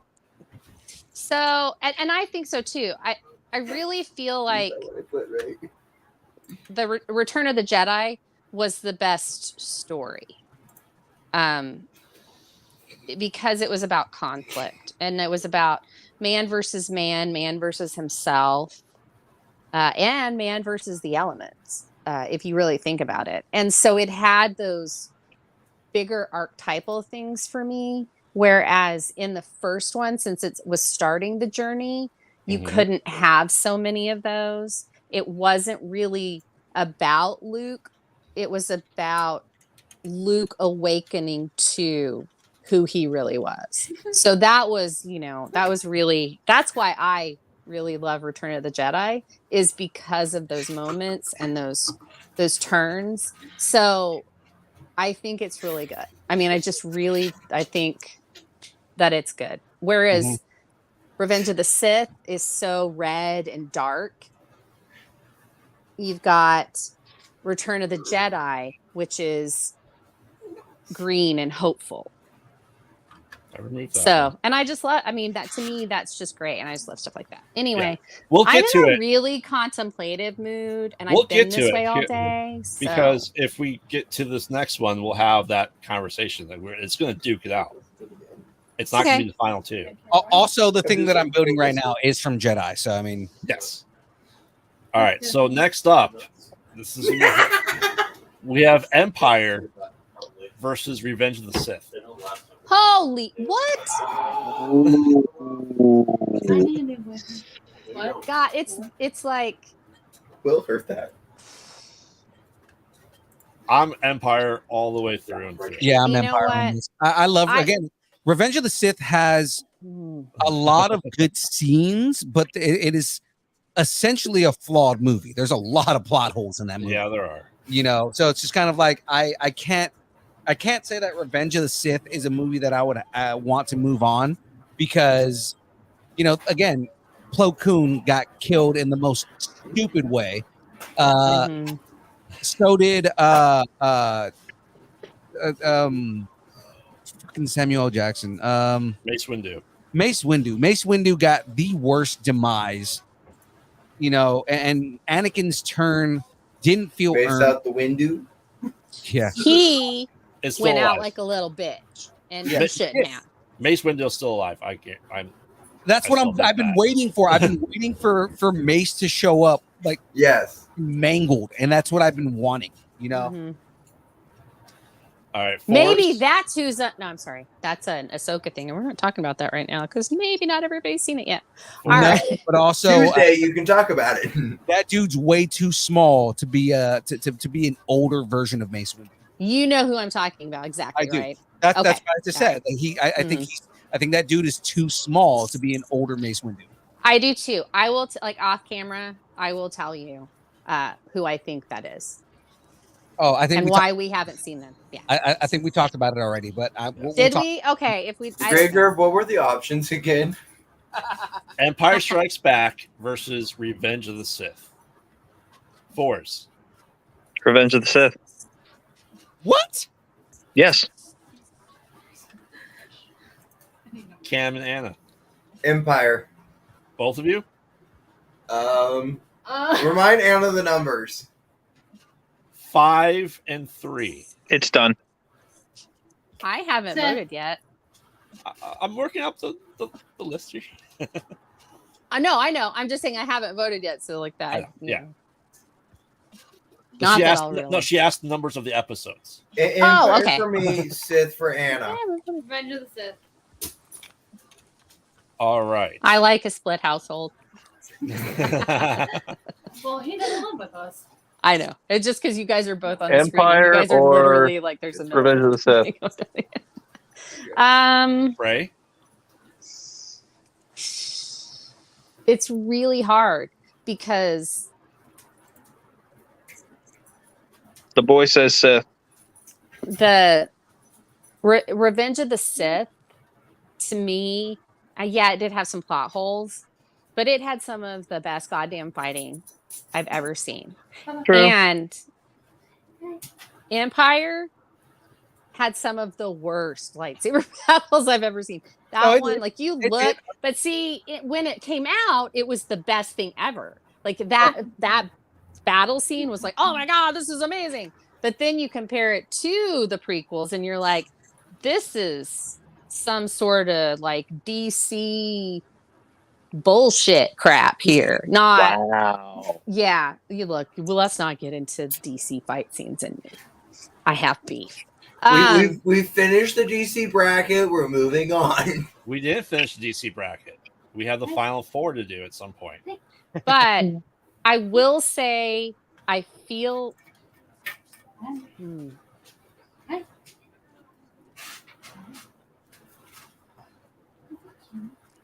gonna say Empire Strikes Back, and the reason I'm gonna say it, and you guys are gonna think it's weird. The reason I'm saying it is because of how C-3PO reacts to the Minox. That's the reason it wins. And like that's how slim it is. I had to be like, oh, come on. We got Colt 45 himself in Empire. How do you not just for that alone for Lando? I mean, Lando is pretty good and he's real sleazy in it, and I love that. And I love Boba Fett in the dinner, like at dinner. And you know, Han is getting to meet Leia's dad, so that is a big moment. But really the thing that brings it over the top for me, because I could say, the fight scenes are really great. The way that Obi-Wan was in it and how he felt so betrayed, that's comparable to Luke finding out that Vader is his father. It's like, these are all like, I can go point for point. And the thing that brings it over the top for me is how C-3PO reacts to those motherfucking Minox. All right. So is that the deciding factor? For me, yeah, it's got to be Empire. Yeah. Yeah. And remember when Artax died of sadness? I'm sorry, that was Padme that died of sadness. No. Right, that is a perfectly fine scene for all the people. I will, Shadu. Versus again, some of the best writing in Star Wars. Okay, it's fine. Yeah. No, Empire has it. So yeah, we knew it would though. Oh, right. Didn't. Yeah. No, I'm saying like Empire's like so beloved. I mean, it is the standard that other movies are kept to. I mean, like there was an argument made earlier that when I said specifically that that the Imperial March and Duel of the Fates were comparable, but the Imperial March didn't come until Empire.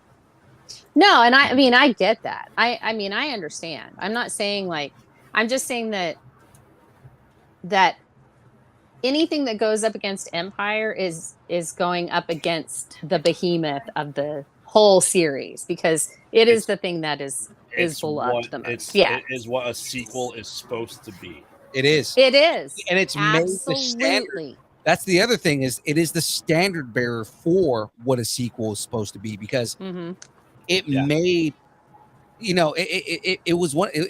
First of all, it picked up right in the middle of the universe. There was just, you know, the second thing, it doesn't end on a happy note.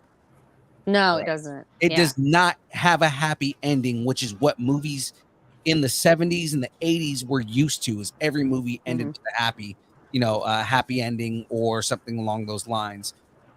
It was the first time that a sequel did not end. It was just, oh, we're continuing. Yeah. And Jedi finishes the story. Yep. Yeah.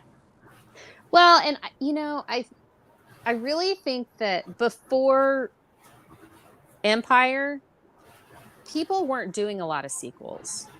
There weren't a lot of sequel movies for something that big. I mean, I'm sure there were like serialized movie series, like, you know, Nancy Drew had serialized movie series, you know, back in the day. Right. So, but I'm just saying that I feel like Star Wars was the one that said it's okay to make a sequel as long as it's better than the original. And I think everybody forgets that second part, as long as it's better than the original nowadays. But yeah, I do think that Star Wars, A New Hope, like, it had a lot of first. Empire's had a lot of first. That whole series changed the way movies are made and scored and acted.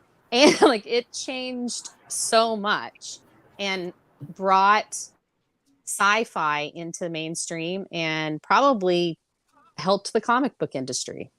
Yeah. So. All right, we're at our final four, so we gotta make our list after this too. Let's finish these, since, you know. I was going to say these are the arguments that we should be having when Empire goes up against the last one. I'll be tired. Yeah. All right, Rogue One versus Phantom Menace. Oh God, the movie I hate versus the movie I hate more. Interesting. Oh, this is going to be tough because I have to decide what I hate more. What were the options again? Rogue One versus Phantom Menace. I'm going Rogue One. Oh. Ooh. It's a mezzo. It's me, mezzo. I get the feeling I'm going to get outvoted, but y'all go ahead. Are you saying Phantom? You're damn right I am. I hate Jar Jar Binks with an absolute passion, but I hate Rogue One more. I need to know why. I'm going Phantom. So much. Phantom. Why you hate what? Why he hates Rogue One so much?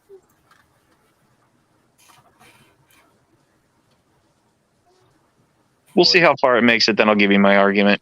You won't find my argument valid, but it's still an argument.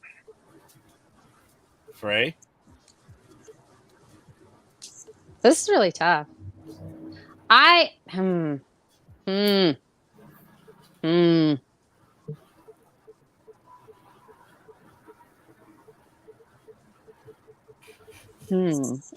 This is really tough. Am I the last one? Phil, we'll move to Phil while you're thinking there, Frey. Phil? Both have good qualities to them. Like there are reasons to vote for both movies. Mm-hmm. Again, Maul being one of the best characters, he gets his start there because you know he doesn't get the arc that he deserves in Phantom Menace, but you know it ends up paying off with us getting a way better version of Maul down the line. So it's kind of like, you know, we get from nothing, we get this amazing character that just kind of like stands as one of the best developed characters in Star Wars. But you're talking stuff outside of movies. We're talking, and that's what I'm saying. Thanks to the cartoons, eventually. But yeah, what I'm saying is he gets his start in this movie, right? So we get the beginnings of Darth Maul in this movie. You know, for all the good and bad that Phantom Menace has. You know, like there's good things to it, a lot of bad to it. Obviously, you know, Jar Jar Binks is kind of a problem. But Jar Jar Binks. holy shit.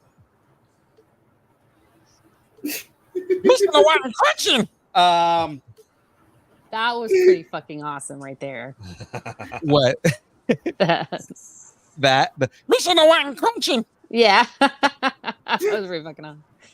I couldn't even start to begin to do a Jar Jar. A big mechanics. So Sith Lord Binks. Sith Lord Binks. Ooh. So here's my argument for Rogue One, because there's a lot of arguments against Rogue One, and that's the thing is that there are a lot of arguments against Rogue One. I hear them all the time. Yes. My argument for Rogue One is that literally Rogue One brought war back to Star Wars. You had a lot of political intrigue in Star Wars for the longest time, but there wasn't really war happening in Star Wars, right? Rogue One brought that element back to Star Wars. There's literally war and espionage happening in Star Wars that we hadn't had, you know, in a long time. And that's one of my arguments for Rogue One. The fact that if you blink and you miss it, but the ghost is in Rogue One, and that was kind of an awesome Easter egg. And now again, there are problems with that movie, you know, when the way they get their name Rogue One was really dumb. But I mean, you get a lot of endearing characters. I mean, you also get a lot of endearing characters in Phantom Menace, but like, you know, K2SO. I don't care what anybody says. K2SO is awesome. K2SO is awesome. Yeah, K2SO. Oh, what do you say? I was hoping Kylo Ren was Jar Jar. I mean, it's possible.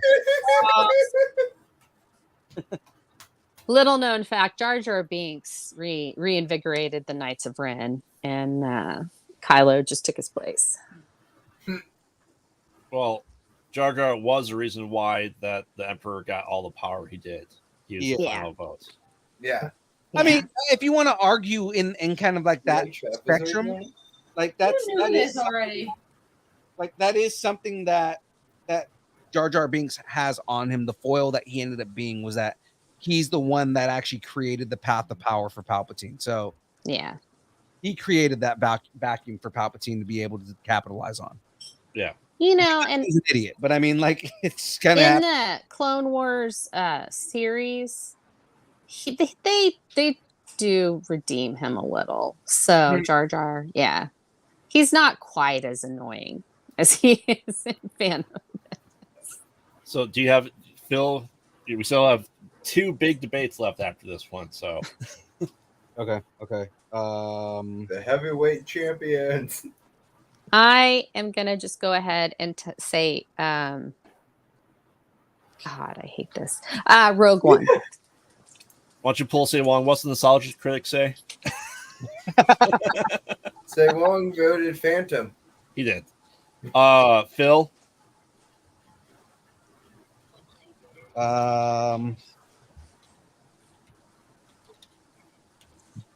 Fuck, man. I'm telling you. This was harder for me than the last one. I know. I mean, that's like, oh my god. The thing is that I'm not giant fans of either of these movies. Correct. I'm not a giant fan of either of these movies. What it is, I'm trying to say which turd smells better between the two. Giant douche or turd sandwich? Yeah, I know. They're mediocre at best. Right. Some of the characters. Like shit is better. Right. You know, like I mean, there are characters in Rogue One that I like. I like K2SO. I think Chirrut is a great character, being a dude that is in tune with the Force, but is not a Jedi. You know, like I like. I am one with the Force. The Force is with one me. with me. You know, I'm forgetting his name, but the other dude that was with him, the sacrifice that he makes to save his friends. Like there are a lot of good redeeming qualities in this movie. Saw Gerrera. Gerrera, who has now just basically eked his way into all of Star Wars. You know, all over the place now. Like Saw Gerrera is another good character that made his start in this. Another good character. I just had the name on my in my head right now. Krennic. Oh, well, no, Krennic is actually a good character. I like him too, but not just that. The Death Troopers, because now the Death Troopers are a big part of Star Wars. It's the same thing with Episode 2. Everything for every bad thing they did in Episode 2, what the good that we did get out of it? Well, number one, we got definitive clones that now have sparked the Clone Wars cartoons, but then also Bad Batch, and then all the story that we have of Boba Fett now. Yeah, did not have before that. You know what I mean? Dooku. You know, like the best part of that movie, Dooku. Yeah, Count Dooku, again, another lasting character that deserves a lot of praise. There's a lot of good we get out of that movie for as shitty as a movie it is. Dooku. Yeah. So, like, you know, I think I'm gonna go Rogue One. Okay. I think I go Rogue One because of the characters that it brought on, as well as, again, I know you don't want to give it a chance for us because it's attached to Rogue One, but Andor, hands down, one of the best live action shows in Star Wars, and it stems from trying to tell the story that leads up to Rogue One, and it's amazing. Yeah, it is all of the espionage and all of the political intrigue that you want in Star Wars, because it's how to build a revolution. Is Andor. Well, Say Wong's the only one in chat that has voted, surprisingly. So I want to give chat another minute here to vote for Rogue One versus Phantom Menace. I know Van was in here, Metzo was in here. What do you guys think is the better movie? By the way, before I start on the Executor class Star Destroyer, aka Vader's flagship, here's Boussh. Ooh. Nice. Someone who loves you. Sorry.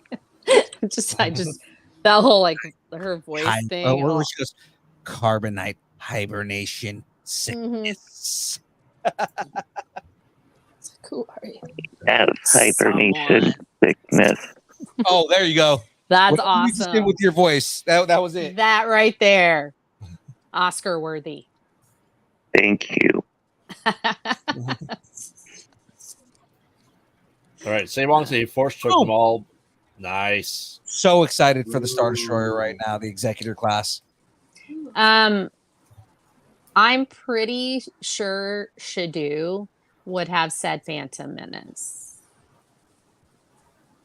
Well, we need it in the chat. Yeah, I was gonna say. I mean, but yeah, he already left. So yeah, he already left. But I'm pretty sure. Like I know should do pretty well. Like we hang. All right. Well, yeah, you didn't raise him or anything, you know.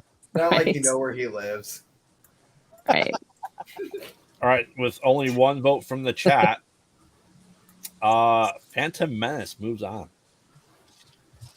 Wow. Yeah.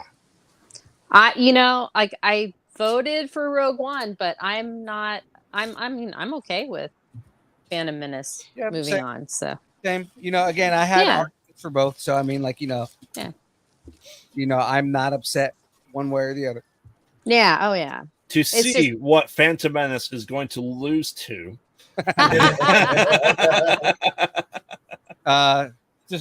Just so everybody knows, Empire. We do have Return of the Jedi versus Empire Strikes Back. Shit. Right now? What? Yeah. Oh my god. All right. Well, you already know my vote. I don't even have to explain it. Just put it there. Just go ahead and put the point down there. The boy says Jedi as well. He needs to be on camera to say it. Show him saying it. I didn't hear it. I'm gonna say Return of the Jedi. So right. Two. Saying Return of the Jedi over Empire. Anna, Return of the Jedi is my favorite Star Wars movie. We've had this conversation. I'm going Empire. I'm going Jedi. I'm so disappointed in you all. Yes, say Wong. That's now. You've watched our brackets no long enough. No, it's randomly generated and put up They together. want proof that you're voting Jedi. I just muted young Phil. What? Say Wong. Return of the Jedi. It's the best Star Wars movie. There it is. There's your vote, Graveyard. Say Wong. If you want to get your Discord people in there, I'm gonna call upon my Discord associates. It has to be in this chat. Exactly. If you get your Discord associates, tell them to get on the show right now and vote for fucking Empire. Yes. Because we need it in the chat. This is the definitive list. This is the list that's going on across all the internet. That is the list to be. I am going Empire. Yeah. Husbeard. I like bad endings. I'm so glad that you could finally admit that to yourself. Say Wong, he has to be in the chat. So Say Wong, you said. Screw you, Say Wong. Damn it. Okay, Say Wong said Return of the Jedi, Jedi and Empire in the same vote. So which one is it actually, Say Wong? You pick both. And for Van's vote to count, he has to be in the chat. He's got to be back in the chat. No, I said I love bad endings because it definitively set up. It set the hero's journey completely askew, that they had to have what I wish was still canon, one of the best Star Wars games of all time. I can't believe Jedi's not going to be in the final two. Oh my god, this is not happening. So I think it's because it's just it is a better written movie through and through. Right, and that's kind of my argument. It's just the writing is better. It's not. It's not though. That's the thing. It is. It is so much better. So much better. You can't tell me that anything in Empire beats the conversation between Luke and Leia on the bridge, Luke and the Emperor, Luke and Jabba, and Luke and Vader as they're walking to the Emperor. Those four conversations, those four scenes, hands down, beats any other scene in any other Jedi, in any other Star Wars movie, period. If that scene with Luke and Leia on that bridge doesn't bring you to freaking tears, you have problems. That movie is hands down the best Star Wars movie ever made in the history of man freaking kind. Until the last 25 minutes where there's stupid furry creatures all over the place. That's bad. No, the Ewoks actually serve a purpose in that movie as opposed to the stupid Battle for Endor movies. Yes, their purpose was to be laser fodder for the Empire to get shot and killed. And that battle was freaking awesome. The damn speeder through the forest was awesome. And for 1981, it came out in 83, but it was filmed in 81. For that type of thing for that type of cinematography in 81, come on, that was beautiful. I mean, Yoda, Lando. Yoda had a perfect scene in Jedi. But the twist, the bad ending. What? I am your father? I'm sorry. That's hands down beaten by the Emperor. Oh, it's not going to the final round. Oh my God, this is not going to the final round. There's no justice. Right, and the final round is... Hey, wait. Bill hasn't voted. Forrest knows how I feel about Wonder Bill Woman. did. Yeah, I did. Oh, you said Empire. Empire. For sure, Empire. All right, so I'll make sure we have all our votes counted here. So we have 3 for Return wait. of In the thread, Shadu said that I was his vote for Return of the Jedi as well. So that's 2 for me. It's in the thread already. Yep, and then you had my boy on camera saying Jedi. I'm just saying that I forgot about that. So that's an additional Return of the Jedi. James, we summon you. You're here. I don't know. James is back. Empire or Jedi? Which one's better? Why is Frey yelling at us? Because you still haven't brought our coffee yet. I gotta admit, this is probably the most aggressive I've ever been on any show. You know what, James? I am not yelling yet. Oh, she'll yell. Yet. Yes. James, leave while you still can. No, you don't want him to leave. It's hard enough to get him to be here. It's Thursday. We don't want him. No, Yes, he's we do. eating Biscoffs right now. You know he is. He's definitely eating Biscoffs right now. That's James, put the Biscoff down. Put the say Biscoffs Jedi. down and vote. Say Wong's only saying Empire because he hates the people of Kyber Cave. That's all that is. He's saying Van says Empire, but Van hasn't said it. Van is not in the chat. Then Say it's Wong, not present. it's either on camera or in chat. That's it. Because this is that divisive. We have. What's the score right now, Husbeard? Tied. There it is. Wait, so Cam and Anna both voted Empire? No. He voted Jedi. I voted Empire. Yeah. Ooh. Yeah, we split, so. I knew this one would be the one though. Even if it's not the final one, I knew this would be the most decisive, divisive one. Fight. Yeah. James, you're making points, but what's your vote? He wants to have James? Did Van put it in the chat there somewhere, Phil? For No. Phil's on his phone texting James saying, if you don't vote Empire, you can't be on this show anymore. Funny enough, no. What I'm doing is I'm actually making a link to put in the Kyber Cave general chat because we need everybody to vote right now. Oh my God, you're doing anything you can for Empire votes. No, I'm not even pandering for Empire votes. Pulling a say Wong. You're wonging. No, I'm not You're even longing. Wong. putting in that I want votes. Like I need votes. I need to know what people want for this. Yeah. Yeah. This is probably This is not like just one of those little what do you want in Dubby? What Dubby should I drink? Like this should have been final round. This should have been final round. It really Yeah, this should have been.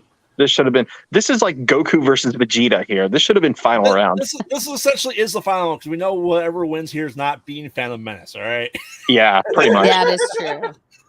So Phantom Menace is already out of the running for winning. We know that for a fact. So this is the final debate because we're going to say, because this is such a bigger debate, it's going to be 1, 2, and then somehow 3 is going to be Phantom Menace. And you know what's funny is if Empire wins this, 4s out of spite will vote for whatever movie is against Empire. No, actually, if it's Phantom Menace versus Empire, I will absolutely vote for Empire. Yeah. And it's like, look, it's like I just said on the last bracket. It does not take away from how wonderful Empire is. I can sit down and watch Empire over and over because it's a phenomenal freaking flick. But we're playing the comparison game. So in comparison, Jedi's better. But Phantom Menace, crap movie. I don't like it. Period. Yeah. Empire, I love it. I love that movie. I love that movie. I love Yoda. I love Luke. I love the Imperial March. I love how menacing Vader is. It's a phenomenal movie. I just like Jedi better. Solo was one of my first crushes. I just realized because I came on the show late and I posted in Kyber Cave, but I was like, you know what I haven't done is posted everywhere. Yeah, like I normally do. Yeah, so just James saying, was there any other movie before this that didn't have a happy ending or leaving the view on a cliffhanger? Yes, all the horror movies before this. There are also some thrillers and like those old the Thin Man movies and stuff. Some of those didn't end exactly happy. Horror movies should never have a happy ending. And if Captain was here, she'd fight me tooth and nail for that statement. That is true. She would. Even if the quote unquote good guy or victim wins in a horror movie, it's still a loss because of the sheer amount of people that die. Yeah. Oh, yeah. I mean, horror movies that involve people dying, dude. It doesn't. Yeah. I mean, what it comes down to is the kill count. You know, even if the monster or the zombie or the vampire or the ghost or whatever loses in the end, his kill count or her kill count is probably somewhere in the dozens, if not 20s and 30s. Mine's at 35. Yeah. See? So James, he's going back and forth. He's explaining himself. James, cut to the chase, or the Rock sucks. He wants to mansplain his reason for us. That's what he's doing. He's doing there we go. There we go. Oh my gosh! While we're waiting on this, I want to say something. So I was on Twitter yesterday, and I don't know what it was for, but I said person-splaining instead of mansplaining because women do it too. I do it all the time, and someone said, "Did you just gender neutral mansplaining?" I was like, I did, and I'll tell you why. And then I over explained, and I was like, and here's why, and now kind of thing. And they were like, did you just phrase-splain gender neutrally mansplaining? James voted. James did vote, surprisingly. Yep. Wow. He did vote. So there it is. He did. That's awesome. But yeah, it was just like a whole thing. Like there's a whole thread of just they've been, did you just do this? I'm like, I did. So I think Say Wong's yelling at us right now. He's yelling at his screen. Say Wong's probably breaking his proton pack as we speak. He's saying Van told me to vote for him. But Van is not in here. Van did not say that previously, so yeah, we had there's actually in the chat. We have Shadu actually saying. Yeah. That's the only reason I was like, it didn't come up before, but I was like, crap. Oh, this is it. No, he said I needed to defend him. He's very passionate. I'm passionate about Return of the Jedi. He's more passionate. And I never told him what my favorite Star Wars movie was.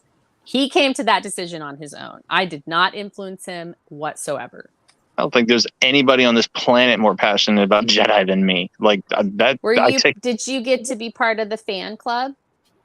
I named my children after it and got away with it. Yeah, but were you a part of the fan club? I was. I have all the glossy stills to prove it. Yes, 2-year-old Fours was writing to the fan. No, yeah, you couldn't have. Right? I know, I understand. You absolutely win on this. I'm not saying you don't. You named your children after this. I named my children my child after William Shakespeare. But yeah, so I know Billy Shake's nickname was Shadu. It is. That is actually pretty cool. Alrighty, Graveyard, what's our final? Return of the Jedi wins by 1. James has all the power. We need to stop giving the PA all the power. This victory feels shallow and empty, but at the same time, I think it's because it's because I feel bad that it had to go up against another spectacular movie. Jedi marginally. Your son's name is Frank. I would have preferred Jedi just beat the shit out of Rogue One, but it didn't. Yeah. No, but I agree. They're both such amazing movies. They are. That had it gone the other way, I still would be okay. Just because I know it's like when the Lakers beat the Spurs. Wow. I was rooting for this. The Spurs are my all-time favorite basketball team. But the Lakers beat them. So when they went into the finals, I was like, I'm 100% a Lakers girl because they beat my team. They were the better team. And if they don't win this championship, I'm going to be mad. Because they beat my team. We got one more vote here. I'm a Warriors fan, so. All right. Anyone raise their hand if Phantom Menace is better than Return of the Jedi? Waiting on Say Wong's hand. Waiting on Say Wong's hand. Were you being serious there, Anna? Yeah. right, I'm gonna go ahead and remove yeah, you now no, from the you stream. just lost I'm gonna privileges. remove you. You just lost lightsaber privileges. So wait, Oh my gosh. she just said that she thinks that Phantom Menace is better than Jedi. Yeah. She's definitely from another generation. Yeah. Yeah, That's it. she lost lightsaber privileges. So, But Anna, you said, didn't you say that you watched like episodes 1, 2, and 3 first? Like that's what you had seen first? Oh, she watched them out of order. No, I thought I remembered her saying that. So I can totally understand why she might think Phantom Menace is better because her introduction to the world. So you went in numerical order. Yes. You did not go release order. Okay. Yeah. That explains a lot. I could see where that would be because, you know, if you watch it that way, it's Anakin's story and then his descendants. Descendants. I almost said defendants. Descendants. He had some defendants too. That's true. But yeah, so I mean, I can see it that way. Yes. So James is right. You know, the hype behind Phantom Menace was huge. I remember that too. I remember. Yes, but we did get the best episode of the TV show Spaced from Phantom Menace. You know yes, we did. I love that show. Where they went through a breakup. He's like, it's been a year. I still can't get over him. How can he do it? And it's just Simon Pegg burning all his Star Wars stuff because he saw Phantom Menace. Wow. Yeah. We also got one of the all-time best comedies in history, Fanboys. Yes. Yeah. Yeah, I remember that. Yeah. All right. So I mean, yeah, it's got its merit. I'm not saying it doesn't, but Return of the Jedi's above and beyond anything the Phantom is. All right. So I think, James, I want to know you know, say along, you can say it has better lightsaber battles, but you can say that because George Lucas changed the canon because lightsabers were heavy like broadswords in the original trilogy. Yes. So they had the same feel of what the dark saber was for those that couldn't wield it properly, didn't win it properly, or had the confidence to wield it properly. I thought that was neat how they explained that. The thing is, though, originally his original thought, like, and he explains this like way early on too, is they were supposed to be based on samurai katanas to begin with. Right. Yes. Yeah. So the heavy two-handed broadswords, essentially, that are heavy, that you have to put a lot of weight to. Was it just two men poking at each other? Yes, but you wouldn't be able to do the acrobatics with a sword of that caliber and that weight. Right. Yeah. Whereas with the katana, you could. Yeah. Mm-hmm. Yeah. So it's much different. That's why the lightsabers are different. Now, I mean, like, look, every one, even the bad Star Wars movies have amazing effects. They're beautiful, well composed. I mean, that's it. They're gonna have good fight scenes. They're gonna have good action. That's kind of the thing. And it, you know, and the dialogue and the plot and the story might be secondary or tertiary. But so I mean, yeah, you're gonna have that. Like the Phantom Menace, I love the fight scenes in that movie. That it's like I love it, you know, and there are things about Attack of the Clones I love, and you know, so I can't say they're not my favorite, but I still love them. Like even the stuff that I'm like, even Solo. That Solo is so problematic, but it's a fun flick. That's the thing. Solo was created to be an exciting summer fun flick.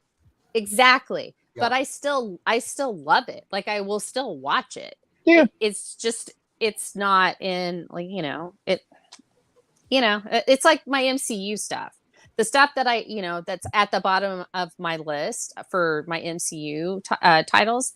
It's not because I think they're shit. It's just because I think I like other stuff more. So that's not, that's why I'm like, well, I like Phantom Menace, but all right. Well, I'm gonna go with Jedi. Your DC fans, I know we're just a little over 2 hours. Do we want to do the final four for DC? Yeah, let's knock those out just real quick so that way we have them and that can just be done with. Yay! Where'd Cam and Anna go? They had to bounce. They're the jet. Aw. All right. So to get this DC Jet bounce. the summer of DC's over.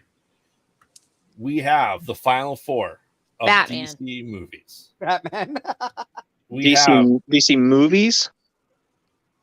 Yes. DC Okay. properties in general. Yeah. Yeah. Okay. So we have Superman Doomsday versus Batman Beyond Return of the Joker. Batman Beyond. Okay, so Batman Beyond. Batman Beyond. Okay. Miss you, Kevin Conroy. And then we have The Dark Knight versus Injustice. Man, I mean, I know it's going to win, but it's a tough decision. I mean, I'd have to say The Dark Knight because it needs a win now that Barbie's unseated it. Shit. Sewong says Doomsday. James wants a moment. Yes, that's why I'm taking the break from the listing of Star Wars, just so we can finish the DC out. Very salt heavy episode. Yeah, it was. Thank goodness I took my blood pressure medicine. Yeah, me too. All right, sorry. Did you guys vote for Dark Knight or Injustice? I said Dark. Yeah, I guess I'll go Dark Knight, but Injustice was very, very good. Yeah, it was. It was. No, I mean, yeah. That's it was that's really another good. one that I'm coming out of it like I don't regret my vote, but I'm not happy that I had to vote that way. Yeah. One of those, I'm going to vote this way, but if the other one makes it, it's cool too. Yeah. Injustice was so freaking good. Yeah, it was. Injustice is again. It's something that it's very rare that like the opposite, like a video game influences a comic book, and then even though it didn't happen in the movies, like potentially was going to happen in a movie. Like it's very rare that something like that influences the pop culture so much that it becomes its own property. Like Justice, and the comic makes it better. Oh my god! Yeah. Injustice, just in general, is a good property. It's such a good. I mean, well, it's also a good thought problem. It also gives us the only Superman that would knowingly compete with Goku. Yeah. Which was a vote that we did last week. That was such a good conversation, though. Man, that was so cool. What's hard about Injustice? The movie's great. What's even better version? Animated versus comic versus game story. Yeah. Well, it's all the same. The game story, but the game story was a lot more violent than the cartoon was, and it's like, like Superman literally fucking.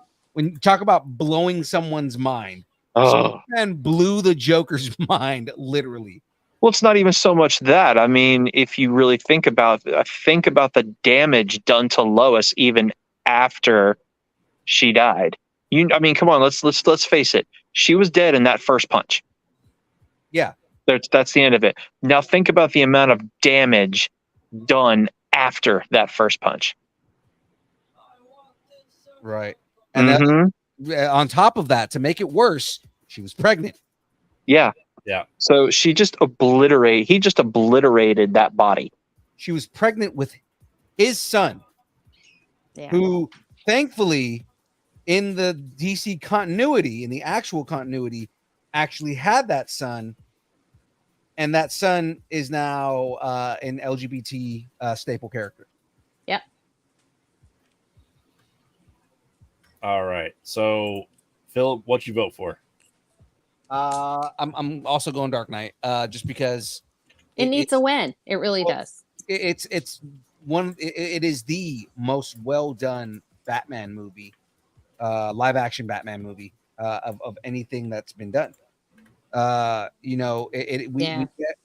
We get the most true to form version of the Joker. We get we get I mean, Harvey Dent wasn't the best version, but he wasn't bad either. I think had they gone like brought him forward after that, because we knew his origin and felt his pain and why he broke, I think he would have been a really good like a returning villain. You know what I mean? Like because he's that villain that you're sympathetic with. Right. You know, Joker is crackers. He is completely crackers. So you can't really, even Heath Ledger's, you can't really empathize with him at all because you don't know what he's about. So I felt like the story they told with Harvey was like really, that was like the soul of the movie. Like if you had like the movie was a body, it would be the soul of the movie, whereas Bruce was the heart of the movie, and Joker was the mind of the movie. So it's like those three things. And I really think that had you not had him play like that, it wouldn't have been as good and balanced. Right. And like I said, don't get me wrong, Aaron Eckhart's portrayal was really good. I think Aaron Eckhart was probably the right choice for Harvey Dent. And his Harvey Dent was amazing. I just don't feel like the Two-Face, because he was more unhinged than I wanted him to be. Yeah. And I kind of wanted him to be more of the cool, sadistic, calculated Harvey Dent. Like, you know, just the more hardened. Right. Like, well, that came later. I mean, at first, when he became Two-Faced, he was unhinged. Yeah. But the thing is that I again, and this is, it deviated from the comics, but I felt like it was a very good update to the character, was the way that Bruce Timm and Paul Dini wrote him. Because when they made it where, okay, well, rather than him just being this dude who had a psychotic break, he has multiple personality disorder. Yeah. And the personality. Richard Mole did so good voicing him. Oh, it's just, he really did. Sorry. Yeah. No, and he did, because especially, like, again, signs of a good actor, right? Like he played the character different, right? Like when he was Harvey Dent, he was a lot more calm, he was a lot more calculated. He was very smooth. His voice was really smooth, right? Just like, you know, when he talks to, hey Bruce, how's everything going? Yeah, well, we're having things like that, and then he becomes Big Bad Harv, right? It's just the duality of things, you know. Just it's almost like he's chewing rocks. His voice is chewing rocks. It's that kind of like grit, but not. And it's just like that's just how he was in the animated series. That's what I'm talking about. I'm talking about that version of him. That's the version that I wanted. I kind of wanted more of the Big Bad Harv than just him suffering a bit of a break and then having this obsession with fate, right? You know, it's kind of like, I like the idea of Big Bad Harv being a suppressed Harvey Dent, like all his feelings suppressed, but then he also still has this obsession with, you know, with good and bad and yes and no, and you know, like again, you know, and I wanted a different version of Two-Face, even though I did like the way that Aaron Eckhart played the character. Right, I felt like the way he played it was good. Just it wasn't the version of Two-Face I wanted. Whereas the Joker was not the version I expected, but was a very welcome version of the Joker. I you know, I will give you that. I would, if I were to compliment Joker in any way, which we all know I will not. I would say that Heath Ledger's portrayal of him was the most three-dimensional and full. Yeah. So I mean that because it came from trauma. It all came from trauma. Yeah. He must have been broken so many times. Have you guys seen the theory that the Joker was special forces? Yeah. Oh yeah, that because of how he That's the way uniform and well, not everything. even that. So the uniform was, I guess, that's what got the guy to think that to start making the theory. But when he started looking into everything that the Joker does, it's all reminiscent of special forces training. Yeah. Right. So like the way he handles things, the way that he kind of just it's the way he interrogates, where he says you don't go for the head first when he's just being hit. Yeah. Well, there's also like if you think about it, he basically tanks the mob's economy and then takes it over. And that's infiltration 101. Yeah. So that's like spy shit. So he may have been special forces spy. And like he got those scars because he was tortured so much. Right. I mean, we don't know. It could be anything. That's a great theory. I was gonna every time he answered, in the movie, and it was a different story. I thought, what if every single story was true? They just happened at different times. No, I think they did that story because there are many different backgrounds of the Joker and how he was created and who he is. I think that's why they did the different scar stories, is because you don't know who the Joker really is. Right. And that's kind of where, at first when you see him do the first one, it's like, fuck, okay, they gave him like a little bit of an origin. He's got trauma. And then the second time he has a completely different story, and that's the Joker I want. Yeah. I want a character who has a completely unreliable narrative. I want a character who you do not know where he came from, what kind of trauma he had that turned him into this monster. And that's what I want. That's kind of why I was upset with the Joker movie until the end. Yeah. When you I don't know. I've never seen it, and I won't. But it's good. Yeah, it's actually good. It's a different take. There's a little bit of weirdness in there, but then you find out. Yeah. Spoilers for a movie that came out 3-4 years ago. But spoilers, you find out at the end that the majority of the shit you see in the movie is shit he made up in his head. Mm-hmm. Yeah. I mean, that's I know what happens in the movie. I just haven't seen it. Yeah, it's actually good. There, when he finally breaks, right? It is very, very Joker violent and very off-putting and weird, and that's what you want when you see the Joker break, right? It's when he kills the dude, and then you expect him to kill everybody, but then he just lets he lets the little person go. Very, very nice tip of the hat to Dark Knight Returns on that TV show. Very nice tip of the hat. Yeah. He's just like, so Dark Knight wins? Is that what we? For this one, yeah, we still have one more to do though. Yeah. So okay. Night first is Return of the Joker, right? Yep. Yeah. What say you? This is a really difficult one. So guys, remember, this is the final vote. Difficult for me. This is the final vote for all DC best DC property, and we called from the beginning that it was going to be a Batman property. Yeah. Oh yeah. Back when we started this in like early June. Yeah. We started this in 03. Oh, I said this is the summer of DC. Right. We called that by the end of this, because two of them were general DC, that by the end of this, it's going to come down to two Batman properties, and Batman is going to be overall win this, mainly because there's so much fucking Batman out there. Yeah, but, there's like so much. 3 were general DC. 1 was only Batman. Right. Yeah, that's true. All right, so we're down to Return. I'm sorry. Go ahead.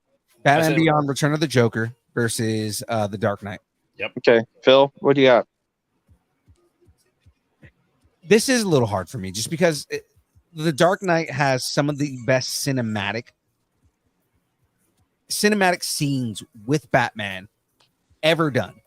You have some of the best characterizations of characters in the Batman universe. And the story is flawless. Mm-hmm. Right? The story was written so well. Yes. Again, it goes up there in the in everyone's list of best movies ever made, The Dark Knight is usually somewhere in the top 10. So it's one of those movies where even if you're not a fan of superhero movies, it's still up there because it's a good movie generally. Yeah. On the flip side, Terry McGinnis and the way that the Joker returns, some of the backstory in that is some of the most iconic stuff in Batman in general. And again, that final fight between the Joker and Terry is one of my favorite, just kind of back and forth banners or anything in Batman ever. Because it's Terry taunting the Joker, not realizing who he's messing with in all reality. And the Joker even tells him, right? You don't know who you're messing with. You're just a little punk, right?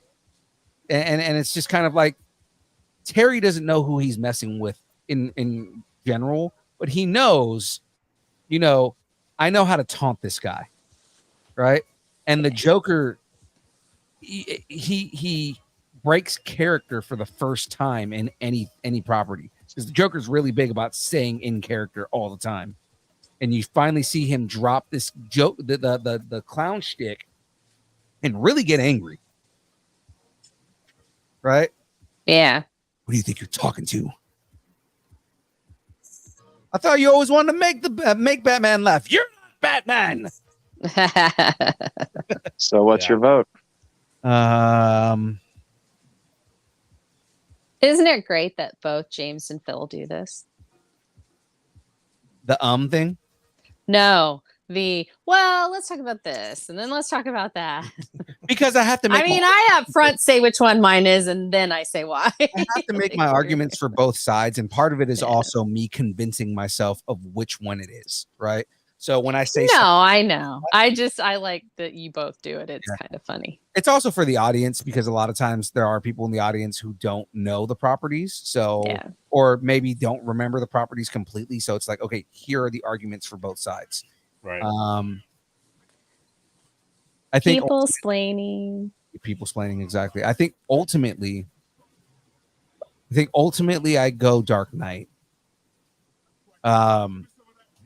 Again, there is a little bit of detective work in the Dark Knight. It's not it's not the Batman level detective work, which is what I liked about the Batman. But what I do like is you still have minor characters that aren't being completely focused on, right? So Scarecrow at the beginning, you have the mob bosses, Maroni, when he breaks Maroni's legs, right?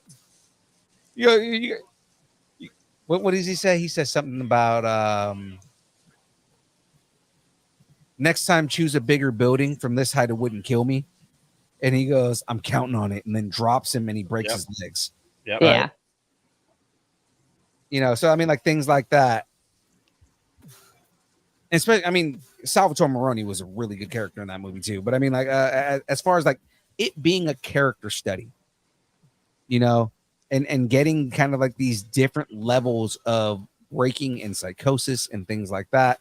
It's my comparison to comics would be like when the Joker breaks Commissioner Gordon in The Killing Joke.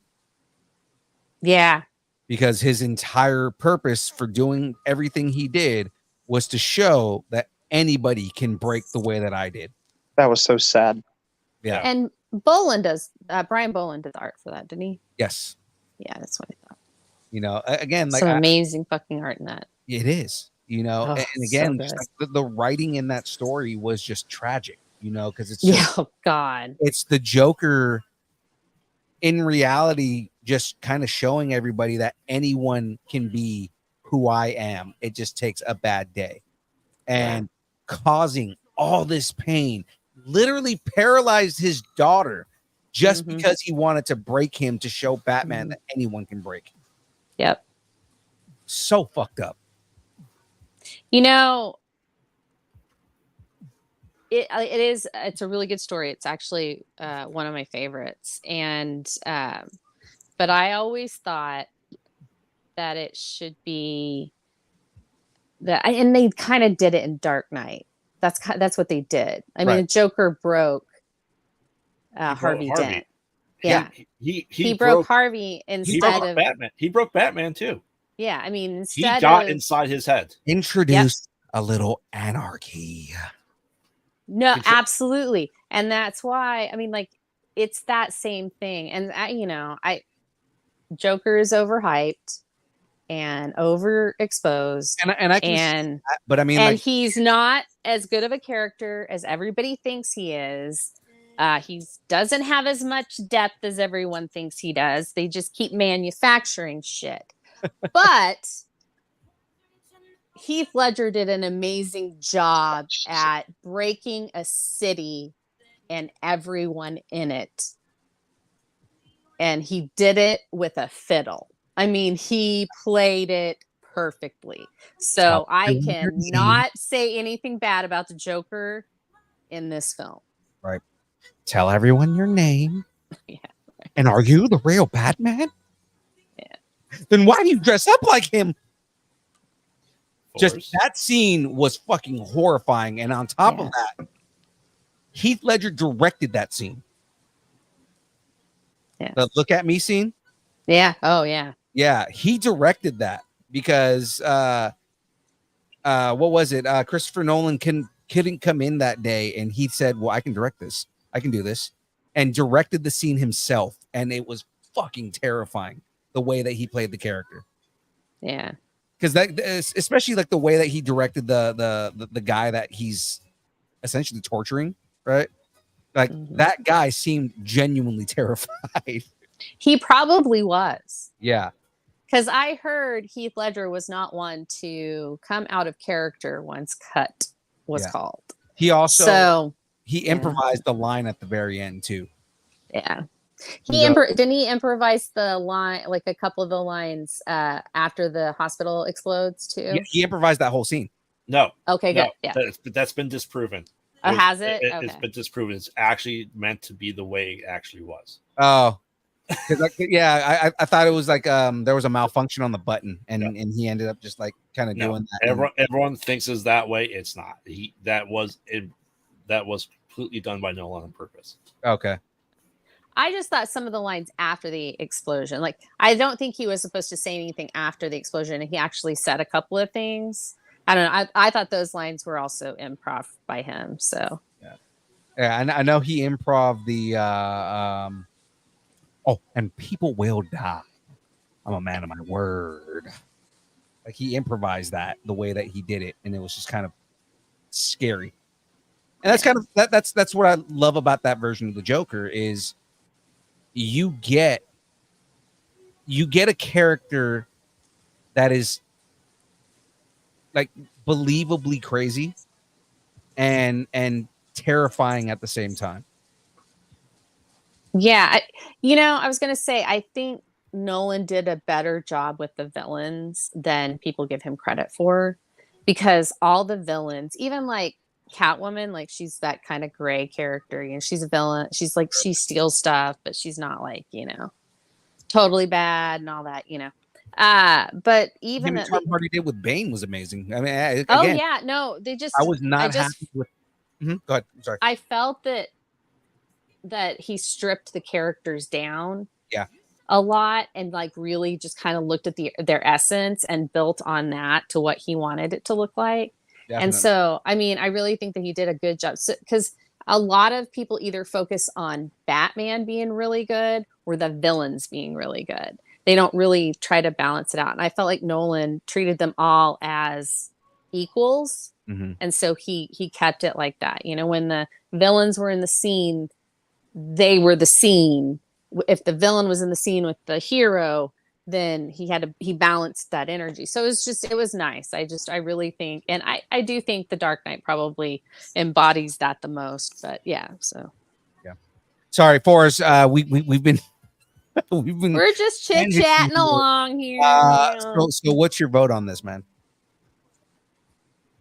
Return of the Joker, hands down. Period. Period. My turn. Peridot.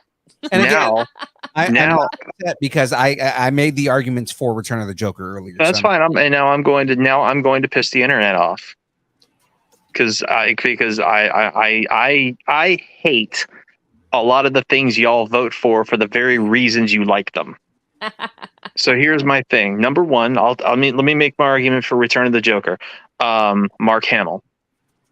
Oh yeah. There is no better Joker than Mark Hamill. There will never, even in the future, 200-300 years from now, when they're still telling Batman stories, there will never be a better Joker than Mark Hamill. Period. He is the quintessential, perfect, capital P perfect Joker. There was never a better Joker before him. There will never be a better Joker after him. And when he dies, I will literally cry little girl tears. he is the litmus. He is the perfect Joker. Mhm. Kevin Conroy was probably the greatest loss in the history of DC Comics. And he was a voice actor. Yeah.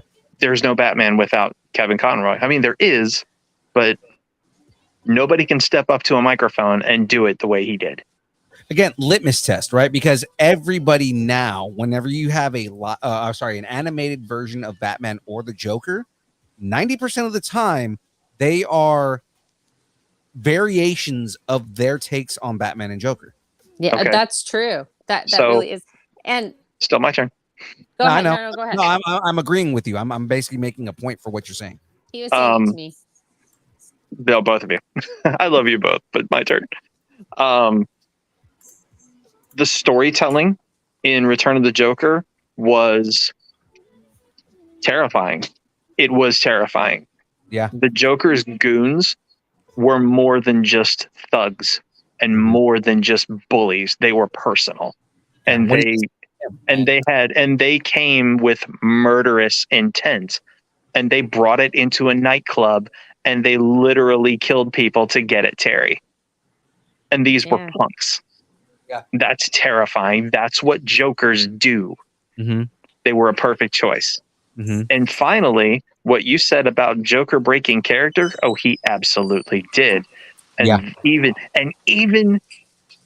when he broke character, he was still a chaotic clown.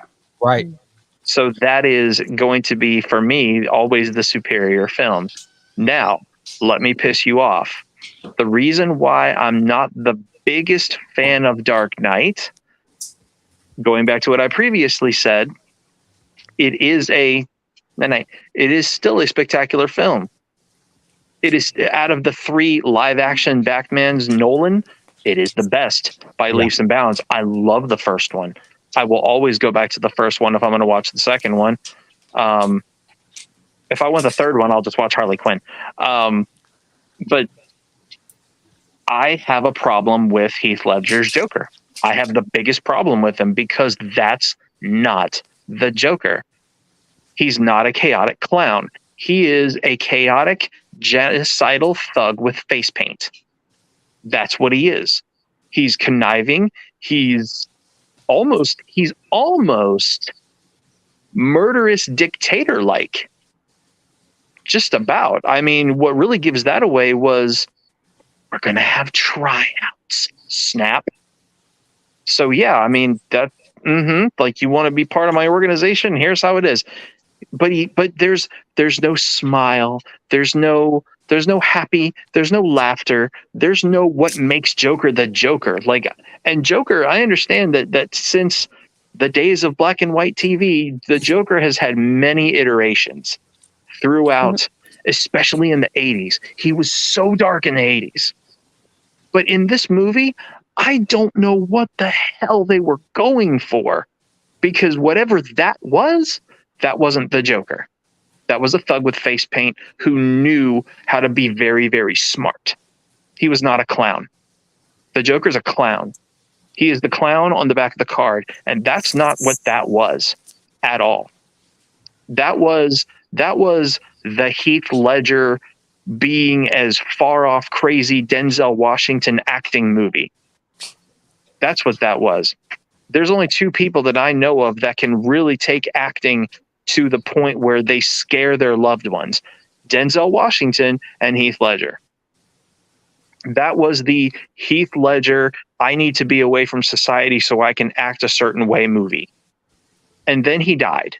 And then everybody felt sorry for everything that happened. So automatically, because he died, that movie gains critical acclaim. So now it's the best movie because the dude died.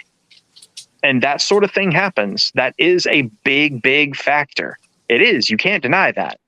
So is it a good movie? It's a spectacular movie.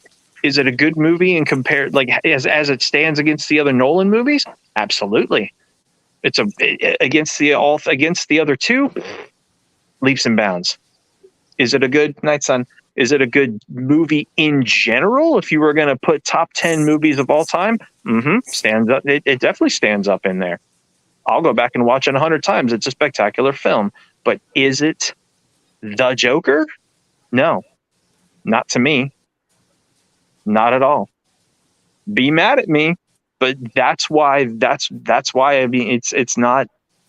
It's not. No, that's not. # not my Joker. And it's not because he's not Mark Hamill, because I love Jack Nicholson's Joker.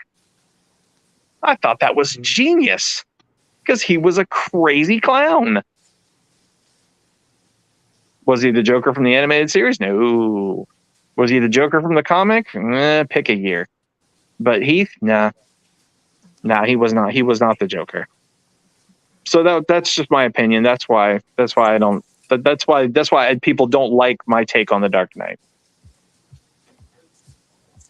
That it's a perfectly valid take. Yeah, and I mean, you have really good points. I'm not. I've had people literally tell me that I don't have a brain because of my take on it. Like, I've gotten into some knockdown dragouts because I'm not allowed to have that opinion. And it's sad. Dean Winchester says you have a valid opinion. Dean Winchester says, "Damn it, Cass." Say it again. Damn it, Cass. This is Dean Winchester, actually. I know. It's a little plushie doll of him. And yeah, no, but I was. And then Castiel says, "I still don't understand why it is you don't like the Joker in that movie." All right, Husbeard, I've taken up enough time. I'm sorry. And then Sam goes, "Guys, we've got a ghost to catch. Let's get on with it. Dean, we've got things we got to do." Wait, I gotta take my hair down for that. Let's do it again. Got birdie. I gotta get the Sam hair. It's insane. It's All guys. right. We got a ghost to find.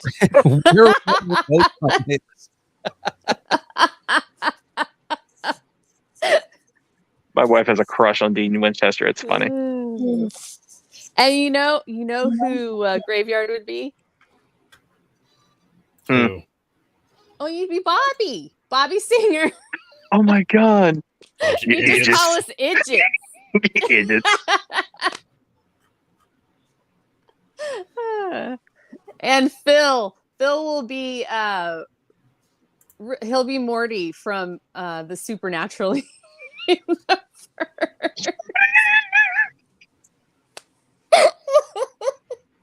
Oh my God! So basically, you're saying I'm in the supernatural universe is kind of what?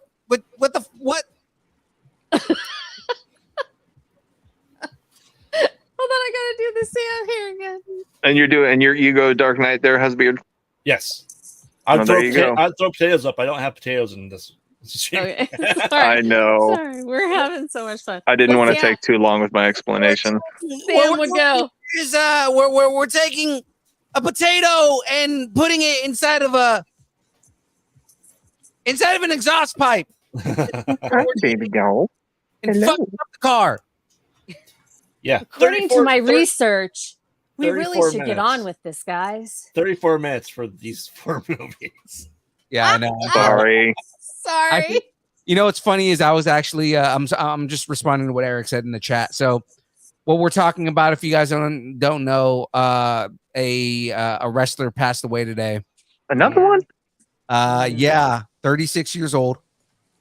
Bray Wyatt, who's one of the biggest fucking names in wrestling, passed away. He's actually been on injured reserve for like the last 2 months, and I don't know if it was because like he was battling something or anything like that, or if he was actually injured. But yeah, he passed away today. They announced it on WWE's website. And Eric is saying in the chat that if Graveyard doesn't know who Bray Wyatt is, he has a beard, hands-on beard. Oh yeah, he is a beard. But I mean, he's also a horror character, and he played the cult leader, right? And I don't know if you saw his demon characters, but his demon characters were way doper. So it's like, but I mean, yeah, sad day for any wrestling fan out there. Bray Wyatt was, and I will say is one of my favorite wrestlers, character wise and wrestler wise. And it's a sad day that he passed away. So rest in peace. Wyndham Rotunda is rest in power. Rest in power. Rest in power, my friend. Rest in power, Wyndham Rotunda, which is his actual name. He's I don't know if you guys know old school wrestling, but if you guys know who IRS is, oh my God, he's IRS's son. Oh wow. Jeez. Yeah. That's right. Terry Funk died yesterday. Yeah.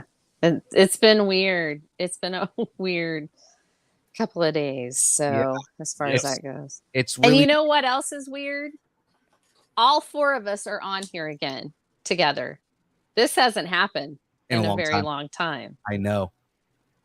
So miss my fam. There you go. It takes everything I have. Honestly, it takes everything I have to be on. It really does.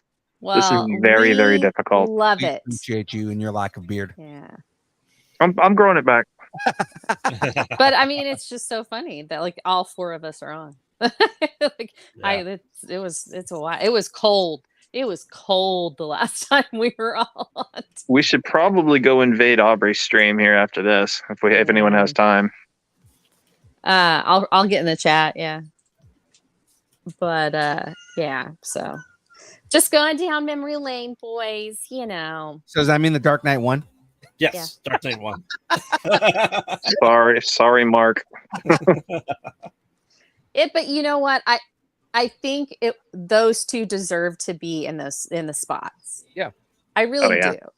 Again, as a Wonder Woman fan, I do believe those two deserve to be in those spots. And it's funny because both stories are Batman Joker. Yeah. I made my arguments totally different.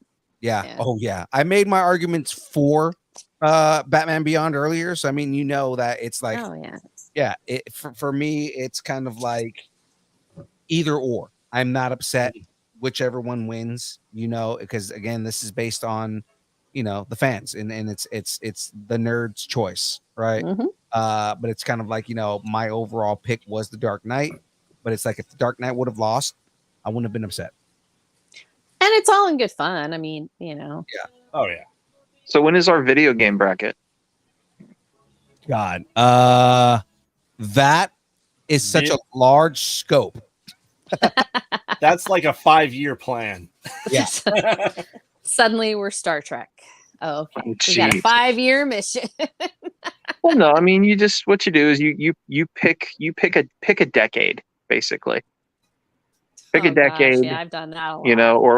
Or pick a console generation. So you have an 8-bit era, you have a 16-bit era, you have a 32-bit era, and just do it that way. Yeah. Speaking of Star Trek, did you guys all vote? console. Did you guys all vote for the superhero showdown of the last 2 days? They've both been Star Trek. Yeah, I did. So day one, Picard beat the shit out of Kirk. I voted for Picard massively. Like Picard fucking ran shop over Kirk. I love Kirk, but I love Picard more. Slapped him down like a little bitch. Exactly. And then actually, I didn't see what the final results were, so I might as well check them out right now. But the final results for we did the Klingons versus the Gorn. Yeah. Oh yeah. I think I voted Klingon.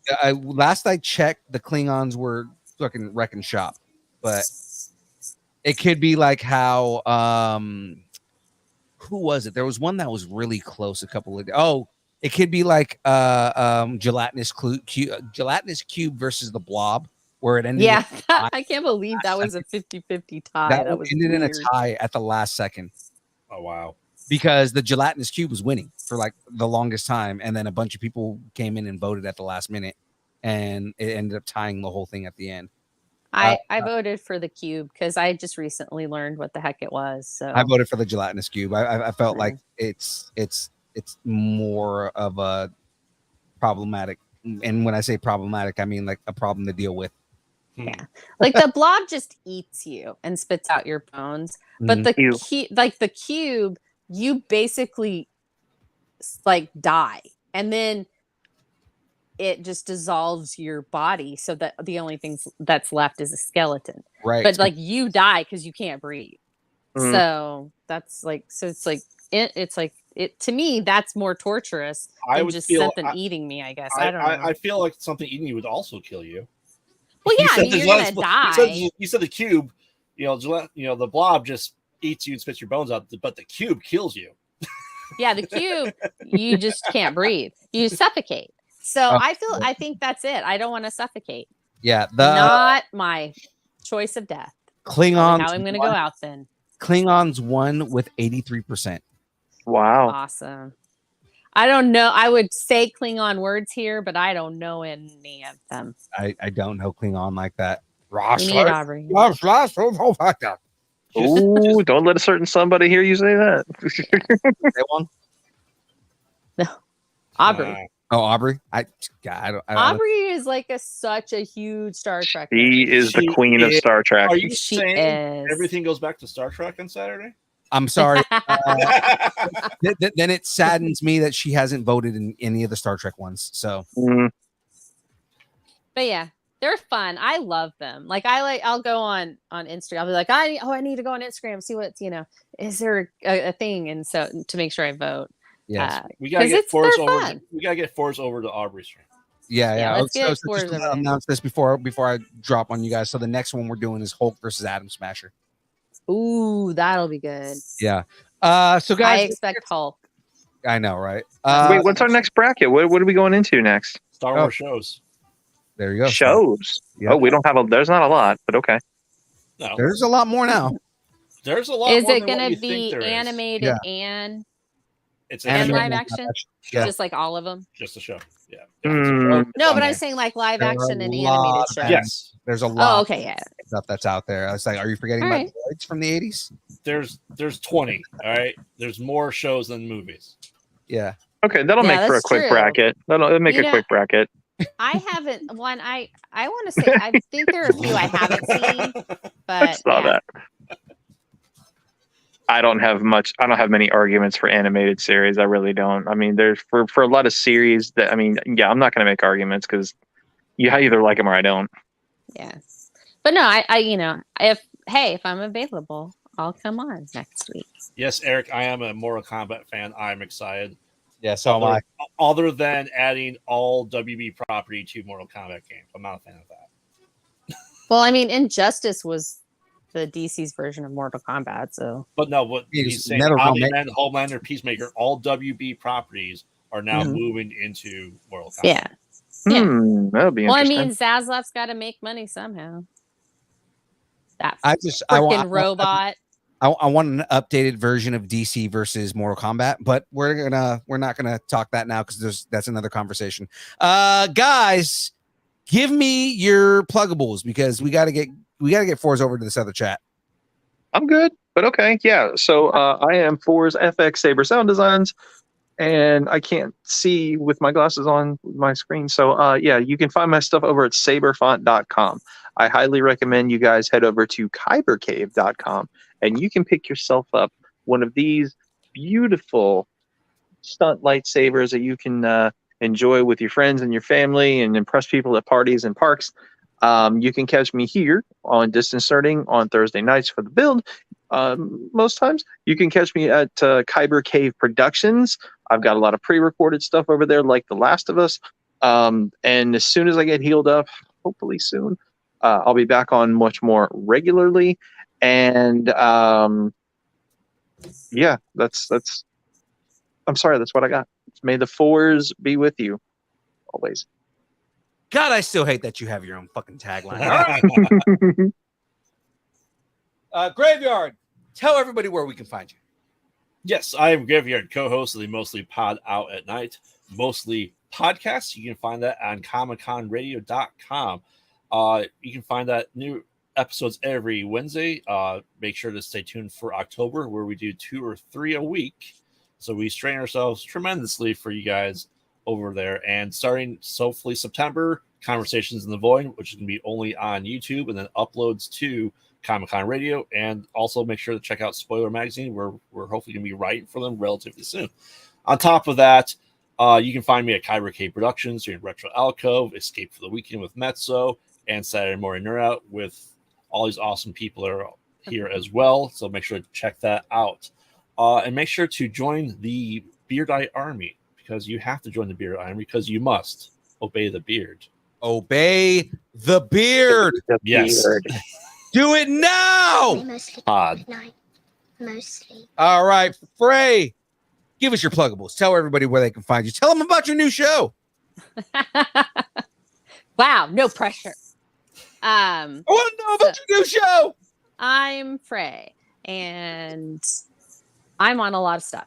I'm on the download on Tuesdays on this channel. Occasionally, I pop up here on the build, and I also am on the Saturday Morning Nerd Out with Graveyard, and that's on Kyber Cave Productions. I am in both of the Discord servers for both channels. I mod, and we were just having a conversation on the Distance Nerding Discord channel about Ahsoka earlier, and so we do stuff like that. So if you guys want to join us there, absolutely you can.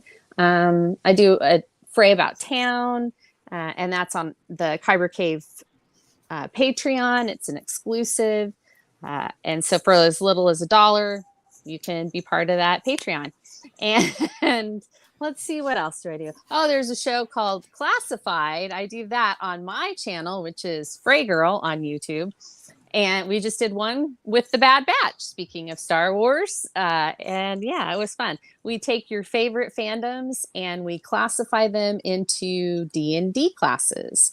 So he and I, Shadu and I both do it. And then we have our own list, and then we come together and have like a master list for it at the end of what we think they would be. So yeah. Check it out. It's great. I enjoyed it. So well, thank you.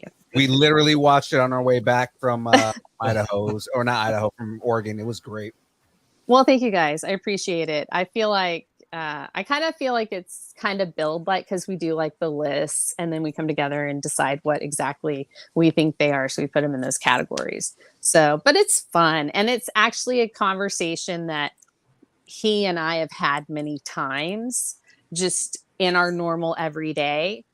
Just, oh, well, what class do you think Rex would be in? Or what, and what class do you think, Chopper would be, or, just whatever. And it wasn't always just Star Wars characters, by the way. We did, we were like, oh, who do you think Superman would be a paladin for real? that kind of thing. And, but yeah, it was just fun stuff that we did. And I was like, it might be fun if we recorded these. Let's just record them, see what happens. So, and that started it. We also just recorded the supplemental series that we're doing for it. And it is actually all of the D&D classes explained. So it goes from barbarian to artificer, and we go through all the subclasses and we talk about them. So that's something that, and we're going to do those each separately. And then we're going to have a marathon format as well. So if you just want to watch them all together, you can. So, and they are ranging about 5 to 15 minutes a piece. So they're not that long. So it's cool. That's me.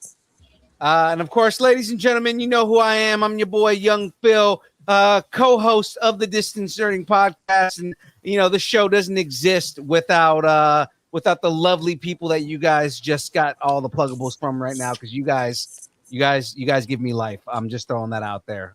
Without you guys, the show would not continue going on. So I love all of you guys.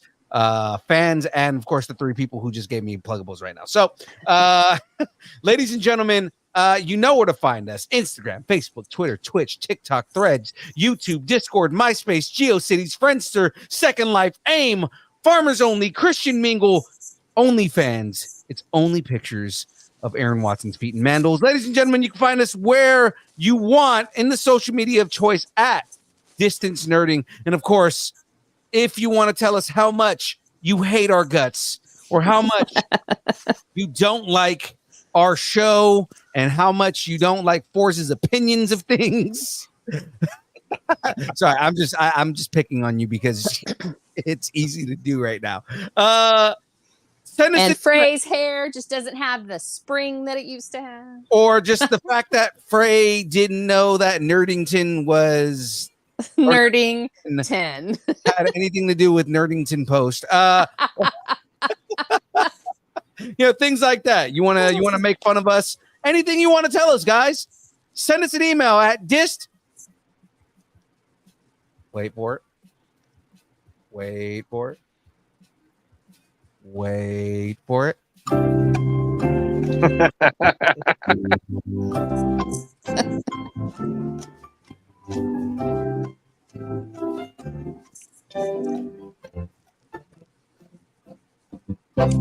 Does he do this when I'm not here? No. You're not going to get copyrighted for this, are you? Possibly. And we've lost stream. No, I'm just kidding. I'm actually looking. Oh, okay, never mind. I got a notification, and I'm like, did we just get taken down? Maybe we did. It's not. It wasn't a YouTube strike. Nerding at AOL.com. Send us an email. Do it. All right, ladies and gentlemen. And there's something else that's extremely important. We got merch, people. Oh God, hold on. Wasn't ready for this. Yeah. James was complaining about that earlier. You better talk about those new shirts. We got merch, people. Ladies and gentlemen, we got merch, people. That's right, ladies and gentlemen, we got merch. James, because it's a big deal that I don't do it every episode. But check it out. I ain't been on, and I still remembered. We got new shirts, people. Oh Nice. shoot! Oh yeah. Is that not just the cutest? I'm gonna have to get one of those. I may have to get 2 of those actually. Look how ripped he is. I just love it. It's awesome. I love the fact that I'm wearing my Deadpool mask and I have the unicorn. Yeah. Okay, so who was it who made the Fours and Graveyard little it was me. things? The pops? Yes, the Funkos. Yeah, we need a shirt of that. I think that would be amazing. I'll see if I still have. I don't know if I made mine. Yeah, I made mine. Actually, I made mine when I was at the hotel in Philadelphia wearing the exact same outfit. Yeah, and then I barbified them. Yeah. Yes. Oh, and then I also have this, guys. If you're interested and you get a shirt, send you one of these too. Nice. Oh my gosh, bro. You didn't show those on Tuesday. That's so cool. Because I just found them in the box. We have these in sticker form. That's cute. So if you get anything from us, if you get any merch from us, anything along those lines, guys, we'll send you some James and Phil Distance Nerding stickers. First time that we actually have our likenesses on stickers, so that's gonna be fun. But yeah, y'all are getting into the big leagues. Yes. So, all right, guys, let's get into this dance party because it's time to shake a little bit of booty here. Boom! Let's do this. I'm on the wrong page. Let's do this. No music. No music. You guys don't hear anything? Nope. There we go.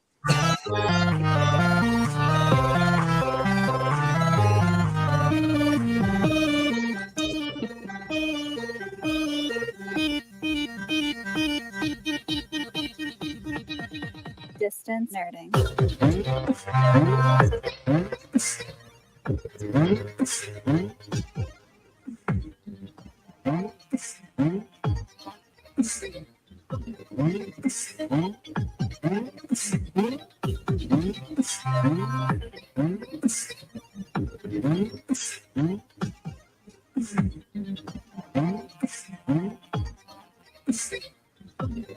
I think this is possessed Dean.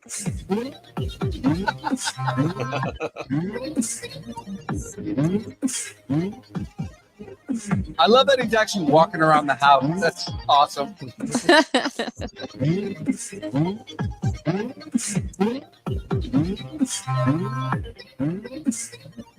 Did that one just for Graveyard. Zombie pool for the win.